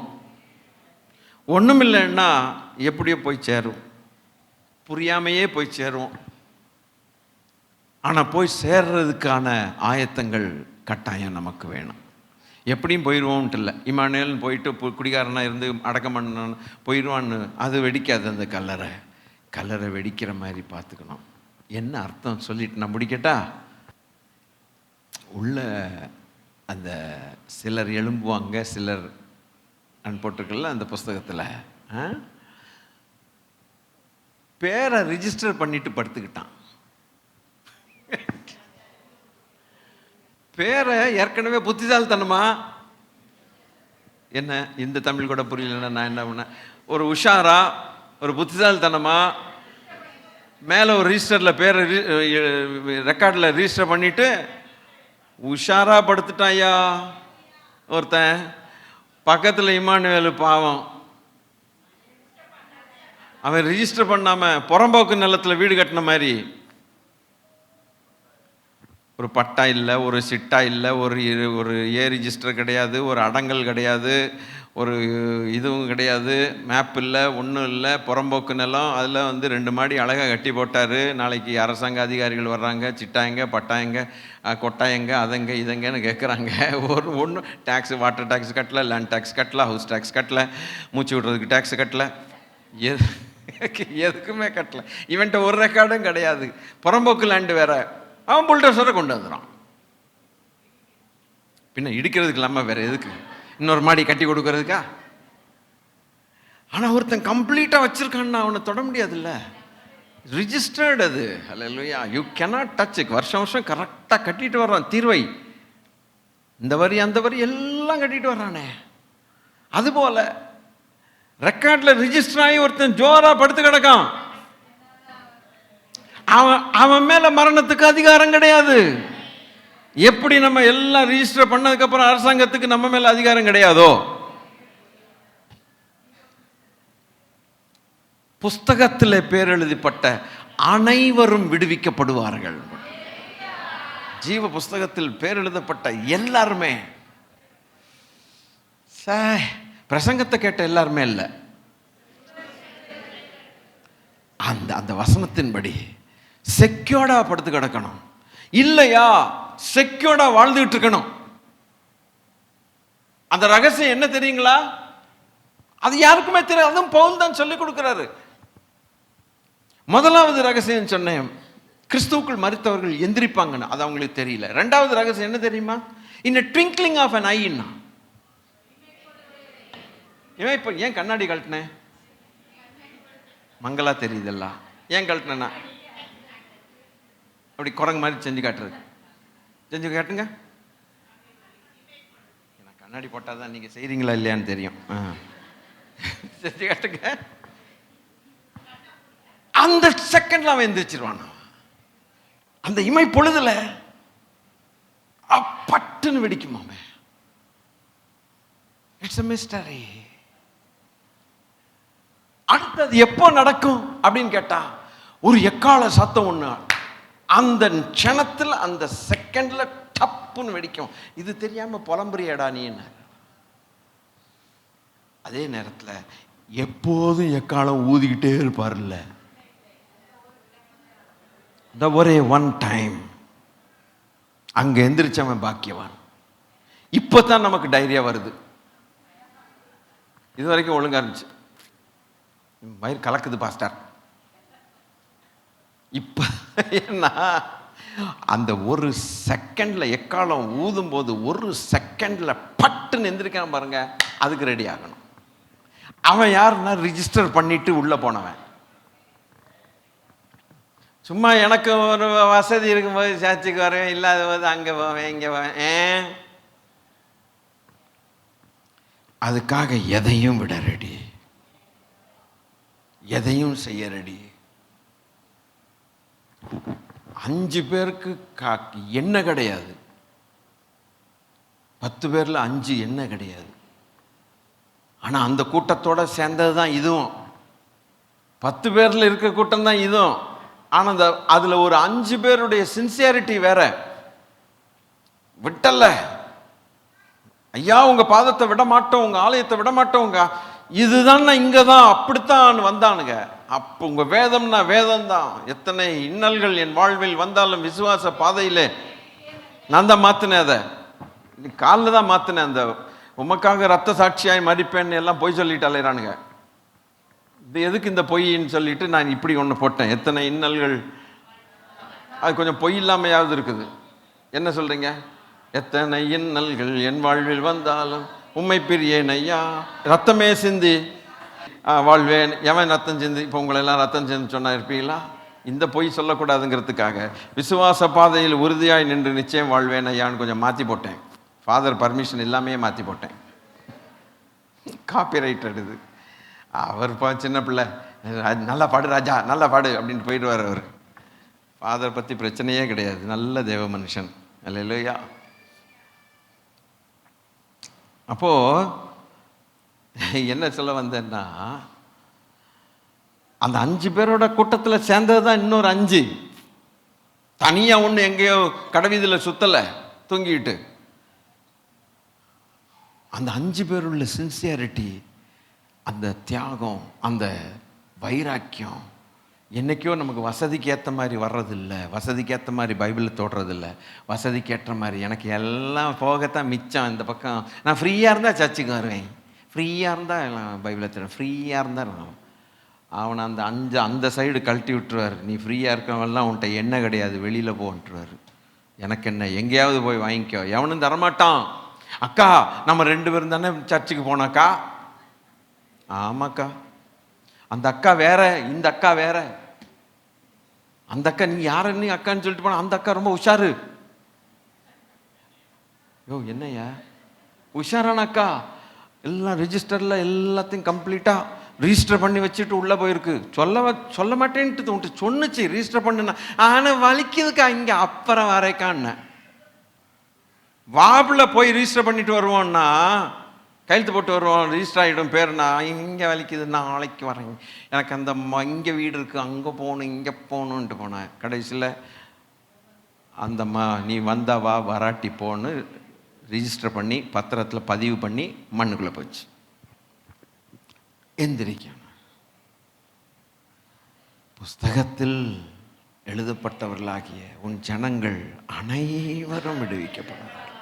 ஜீவ புஸ்தகத்தில் பேர் எழுதப்பட்டவர்களாய் காணப்படாதவர்கள் இரண்டாம் மரணத்தினாலே, அடுத்த வாரம் வரும், அதெல்லாம் அந்த மரணமே உன் கூர்னை எப்படி கொட்டுது எல்லாம் வரும், உங்களுக்கு விளக்கி தர்றேன். அல்லேலூயா.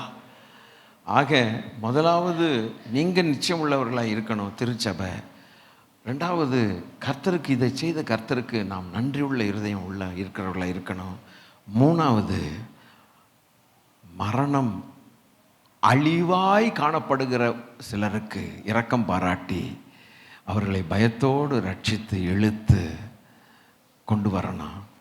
நமக்கு மரணம், உண்மையாய் ரட்சிக்கப்பட்டவனுக்கு மரணம் அழிவல்ல, அது மாற்றம், சேஞ்ச். ஆனால் எத்தனை பேர் அழிவுக்குள்ளாய் போகிறார்கள். போன வாரம் அந்த சகோதரி சொன்னாங்க, 18 வருஷமாக தன்னுடைய தகப்பனாருக்காக ஜெபம் பண்ணாங்களாம். நீங்கள் தானே கேட்டீங்க, நீங்கள் தானே கேட்டீங்க, இல்லை உங்கள் சார்பில் எதுவும் தூதன் மிகாவேல் இறங்கி வந்து 18 இயர்ஸ் சாக போகிறதுக்கு 3 நாளைக்கு முன்னால் தகப்பனார் ஞானஸ்நானம் எடுக்கிறார். அதுக்கப்புறம் 3 நாளுக்கு அப்புறம் மரிக்கிறார். அப்போ அவங்களுக்கு எப்படி இருக்கும்? 18 வருஷம் போராட்டம். நம்ம 18 வருஷமாக வேற போராட்டம். இந்த போராட்டம் செல்லாது, ரட்சிப்புக்காக போராடினாங்க. எனவே ஆண்டவருடைய பிள்ளைகளே, தைரியத்தை விட்டு விடாதீர்கள். ரிஜிஸ்டர் பண்ணிட்டு எந்நேரம் என்ன நடந்தாலும் நடக்கலாம். பாஸ்டர் ரொம்ப மிரட்டுறீங்க, கையை வேற இப்படி வச்சுருக்கீங்க, அதுதான் நடக்கும். உங்களுக்கு என்ன நடக்குமோ அதுதான் எனக்கு நடக்கும், எனக்கு என்ன நடக்குமோ உங்களுக்கும் அதுதான் நடக்கும். நமக்கு முன்னால் இருக்கிற பரிசுத்தவான்களுக்கு என்ன நடந்ததோ நடக்கலாம். ஆனால் ஜீவ புஸ்தகத்தில் பேர் எழுதப்பட்டவர்களாக இருக்க. ஆமென். எந்திரிச்சு ஸ்தோத்திரம் பண்ணி கர்த்தருக்குள்ளால சந்தோஷமாய் புறப்படலாமா? ஒருவேளை இங்கே நிற்கிற, இங்கே உட்கார்ந்துருக்கிற யாராகிலும், நான் கோயிலுக்கு வர்றேன் உண்மைதான், சந்தோஷமாக வர்றேன் உண்மைதான், அந்த 5 பேரோட நானும் 5 பேராக நிற்கிறது உண்மைதான், இருந்தாலும் என் பேர் இன்னும் ஜீவ புஸ்தகத்தில் எழுதின மாதிரி எனக்கு ஒன்றும் நம்பிக்கை இல்லை. கையை தூக்காதீங்க, காட்டாதீங்க, யார்கிட்டையும் சொல்லாதீங்க, ஒருத்தர்கிட்டையும் சொல்ல வேண்டிய அவசியம் இல்லை, ஒருத்தர் முகத்தையும் பார்க்க வேண்டிய அவசியம் இல்லை, வாயை திறந்து உங்கள் பாவங்களை அறிக்கை பண்ண வேண்டிய அவசியம் இல்லை. ஏன்னா நீங்கள் மனசில் செய்யுங்க, ஏன்னா மற்றவங்களுக்கு தெரிய வேண்டிய அவசியம் இல்லை. அப்படி யாராவது இங்கே முன்னால் வாங்கங்கிற நான் கூப்பிடவும் மாட்டேன். நீங்கள் எங்கே நிற்கிறீங்களோ அங்கே இருந்தால் போதும். உங்களை பார்க்கிற கர்த்தருடைய கண்கள் பூமி எங்கும் உலாவி கொண்டிருக்கிறது. இன்னைக்கு எனக்கு அந்த நிச்சயம் இல்லை. நீங்கள் ஒருவேளை ரட்சிக்கப்படக்கூடிய அந்த வயசில் இருக்கலாம், இல்லை வாலிபர்களாக இருக்கலாம், இல்லை பெரியவர்களாக இருக்கலாம், இல்லை ஸ்கூலுக்கு போகிற பிள்ளைகளாக இருக்கலாம், ஸ்திரீகளாக இருக்கலாம், சகோதரர்களாக இருக்கலாம். எந்த கூட்டமாக இருந்தாலும் ரட்சிக்கப்பட்டு ஜீவ புஸ்தகத்தில் பேர் எழுதப்பட்ட நிச்சயம் இருக்குமானால் உங்களை போல ஒரு சந்தோஷமான ஆட்கள் வேறு யாருமே கிடையாது. அல்லேலூயா. நான் நல்ல சர்ச்சில் இருக்கேன், நல்ல பாஸ்டர்கிட்ட கேட்குறேன், நல்லா இருக்கு இடம், சமயம் கிடைக்கும்போது அப்பப்போ எட்டி பார்ப்பேன், இந்த அக்கா எனக்கு ரொம்ப பழக்க, அது பத்தாது. என்னவோ தெரியலையே, ஆண்டவர் ஏதோ ஒரு காரியத்தை சொல்றாரே, ஆண்டவரே, வெளிச்சத்துக்கும் இருளுக்கும் சம்பந்தம் இல்லை. கர்த்தருடைய ஜனத்தோடு இருக்கிறதும் மந்திரவாதிகளோடு இருக்கிறதுக்கும் சம்பந்தம் இல்லை. ஹோரோஸ்கோப்பு, பள்ளி ஜோசியம், கிளி ஜோசியம், எலி ஜோசியம், புலி ஜோசியம், எல்லாத்தையும் உலக வழிபாடுகளையும் வச்சுக்கிட்டு பைபிளை தொட்டால் ஒரு லாபம் இல்லை. விட முடியாத ரகசிய பாவங்கள் மனதளவிலையும் கூட வைத்து என்ஜாய் பண்ணி கொண்டு வெளித்தோற்றத்தில் ஒன்றும் இல்லாத போல இருந்தால் ஆபத்து. உள்ளும் புறமும் சுத்தமாக வேண்டியது அவசியம். நம்முடைய காம விகாரங்கள் படுகுழிக்கும் பாதாளத்துக்கும் கொண்டு போய்விடும். Thank you Lord. நம்முடைய ரகசிய பாவங்கள் நம்மை காட்டி கொடுத்து விடும். எக்கால சத்தம் தொனிக்கும் போது நம்மை காட்டி கொடுத்துரும். யாரும் நம்மளை காட்டி கொடுக்க வேண்டாம். நம்மளோட தானே சர்ச்சுக்கு வந்தாங்க, இந்த அண்ணன் நம்மளோட தானே இருந்தாங்க, இந்த தம்பி நம்மளோட தானே ஆசையா வருவாரு, இந்த அக்கா நம்மளோட தானே இருப்பாங்க, அப்பப்போ நம்ம சர்ச்சுக்கு வருவாங்களே, அப்பப்போ வருவாங்களே. ஆனா அவங்க ரெடியா இல்லையே. எக்கால சத்தம் காட்டி கொடுத்துரும். எங்க பிடிக்கிறார் பார்த்தீங்களா மரணத்தை ஜெயித்த தேவன். ஹல்லேலூயா. சிலருடைய கல்லறைகள் வெடிக்காததுக்கு காரணம் என்ன? புஸ்தகத்தில் பேர் எழுதப்படலை. ஒன்று, அப்படி எழுதப்படாத மக்கள் மேலே மரணம் முழு ஆதிக்கத்தை செலுத்துகிறது. The power of death is very strong. God will not touch them. அந்த கல்லறைகளை தேவன் தொடமாட்டார். அவரோடு கூட இருக்கக்கூடிய ஆத்துமாக்கள் தான் மறுபடியும் திரும்பி வருவார்கள். எக்கால சத்தத்தில் என்ன நடக்கும் என்று கேட்டால், இப்பொழுது மகிமையில் சேர்ந்ததான மக்கள் மறுபடியும் திரும்பி வருவார்கள். தேவன் அவர்களுக்கு ஒரு சரீரத்தை கொடுப்பார். ஒரு விதைக்கு தேவன் ஒரு சரீரத்தை கொடுக்க முடியுமானால், இன்று மரித்த கர்த்தரோடு இருக்கக்கூடிய ஆத்துமாக்களை மறுபடியும் கொண்டு வந்து எந்த இடத்துல அழிவை கண்டாயோ புதைத்தானோ அதே இடத்துல அழியாமையை காட்டுவேன் பார் என்று சொல்லி ஒரு சரீரத்தோட கொண்டு வந்து மகிமையான சரீரத்தை அதே இடத்துல உடுத்துவித்து மறுபடியும் மேலே கிளம்பும். பின்பு உயிரோடு இருக்கக்கூடிய நாம் மறுரூபம் ஆவோம் என்று எழுதியிருக்கிறது. கல்லறை பிரசங்கம் அல்ல இது. நாளங்களை நாம் புரிந்தவர்களாய் இருந்தால் திருச்சபை சுத்தமாகும், திருச்சபை ஆயத்தமாகும். கர்த்தர் திருச்சபையை ஆயத்தப்படுத்துகிறார். வாலிப தம்பிகளையும் தங்கச்சிகளையும் ஆயத்தப்படுத்துகிறார். ஹல்லேலூயா. ஐயா உஷாரா இருக்கணுமே ஐயான்னு ஜெபம் பண்ணுங்க. இன்னும் பேர் எழுதப்பட நிச்சயம் இல்லைன்னா, ரகசிய பாவங்கள் மறைவான குற்றங்கள் இருக்குமானால் இன்னைக்கு அதை அப்படியே ஜீரோ ஆக்கி அப்படியே தொடச்சிடுறேன். என் சித்தம் அல்ல உம் சித்தம் ஆகட்டும், உமக்கு நான் விரோதமாக எதிர்த்து நிற்க மாட்டேன்னு சொல்லுங்க. என்னதான் எதிர்த்து நின்று நான் தப்பான காரியங்களை நின்னாலும் கூட என் பெயர் அங்கே இல்லைன்னா என்ன லாபம்? அப்படி என் பெயர் இருக்கிறது என்று நிச்சயமாய் உங்களுக்கு தெரிந்திருந்தால் தேவனுக்கு நன்றி சொல்லுங்க. ஹல்லேலூயா. இன்னும் கொஞ்ச நேரத்தில் நம்ம கிளம்ப போகிறோம். அழுது புலம்பி தேவனிடத்தில் நற்சீர் பெறுவோமாக, கர்த்தருடைய வழிகளை தேடுவோமாக. சூப்பரான ஆப்பர்ச்சுனிட்டி. எவனையும் தேவன் பிரகாசிக்க பண்ணுகிறாரே, ஒருவரையும் தள்ளாத தெய்வம். என்னிடத்தில் வருகிற ஒருவரையும் நான் புறம்பே தள்ளுவதில்லை என்று சொல்லி போன தெய்வம். ஹல்லேலூயா. எந்த நிலைமையிலும் நம்ம ஏற்றுக்கொள்ளுகிற நல்ல தகப்பன். ஹல்லேலூயா. இன்னைக்கு நான் கம்ப்ளீட்டா கிளீன் பண்ணி இனிமேல் இந்த காரியத்தை செய்து வந்த காரியத்தை செய்ய மாட்டேன் என்று வெளியில நீங்க சொல்ல வேண்டிய அவசியம் கிடையாது. உங்களுக்கும் ஆண்டவருக்கும் தான். ஹல்லேலூயா. அதை நீங்க காட்டணும்னு நான் எதிர்பார்க்கவே இல்லை. கையை தூக்கவோ காலை தூக்கவோ இன்னும் அதை எதிர்பார்க்கல. கர்த்தருடைய கண்களாக்கும் பார்த்து, அவருடைய கண்கள் இருதயத்தை ஊடுருவி பார்க்கக்கூடிய கண்கள். நன்றி நன்றி நன்றி ஆவியானவரே, நன்றி ஆவியானவரே. எங்களுக்கு கிடைச்ச ஒரு பெரிய பாடம் கடைசியில் கொண்டு வந்து பாடத்தில் முடிச்சிட்டீங்களே ஆண்டவரே. அப்பா பாப்பா, இன்னைக்கு நான் வந்தது எவ்வளவு நல்லது ஐயா. சத்ரு தடுத்தான், ஆனாலும் ஒருவேளை ஒரு சிலரை சத்ரு தடுத்திருப்பான், போகாத என்று சொல்லியிருப்பான், வேண்டாம் என்று சொல்லியிருப்பான். ஏதோ சந்தர்ப்ப சூழ்நிலை, வர முடியாத சூழ்நிலை, ஆனாலும் கர்த்தர் மேற்கொண்டு அனுப்பினார். உன்னை பாத சன்னிதானத்துக்கு அனுப்பினார். உனக்கு போன் கால் வந்தது உண்மைதான். அது நிமித்தம் போகக்கூடாது என்று நினைத்தது உண்மைதான். நேற்று நைட்டு வரைக்கும் போக வேண்டாம் நினைச்சது உண்மைதான். காலையில் கர்த்தரோ இந்த பக்கம் தள்ளிட்டார், இந்த பக்கம் போ இருக்கலாம். ஒரு சிலருக்கு அப்படிப்பட்ட காரியங்கள் தேவன் நன்மை செய்திருக்கலாம். நன்றி சொல்லுங்கள், நன்றி சொல்லுவோம். முதலாவது இன்றைக்கு நம்மை கர்த்தர் தம்முடைய பாத சன்னிதானத்துக்கு கொண்டு வந்து சேர்த்ததுக்காக நன்றி சொல்லுவோம். நன்றி அப்பா, நன்றி தகப்பனே.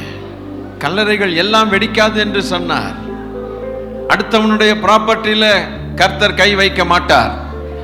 அவனுக்கு சொந்தமான கல்லறைகள் கர்த்தர் கை வைக்க மாட்டார். பொல்லாதவனுக்கு சொந்தமான கல்லறைகள் அவருக்கு தேவையில்லை.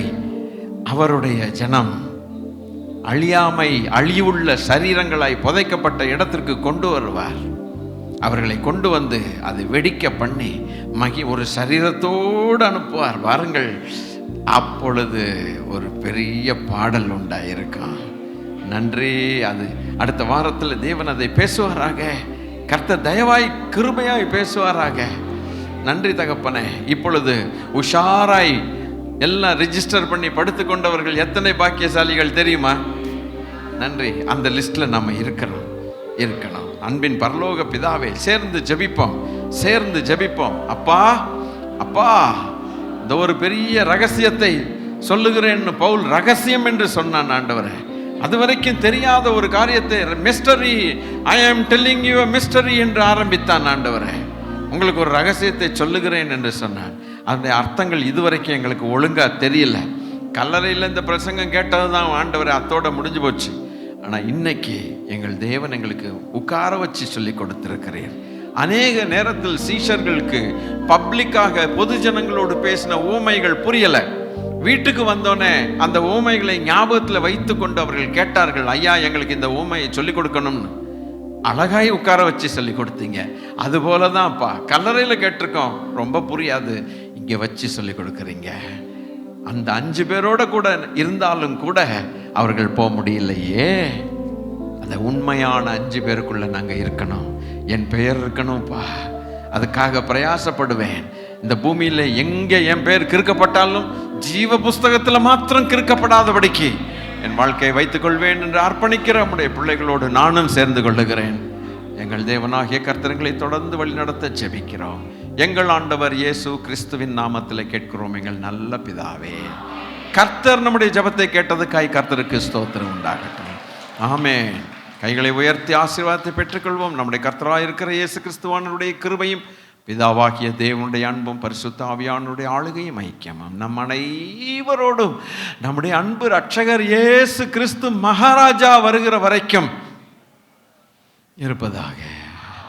ஆமென்.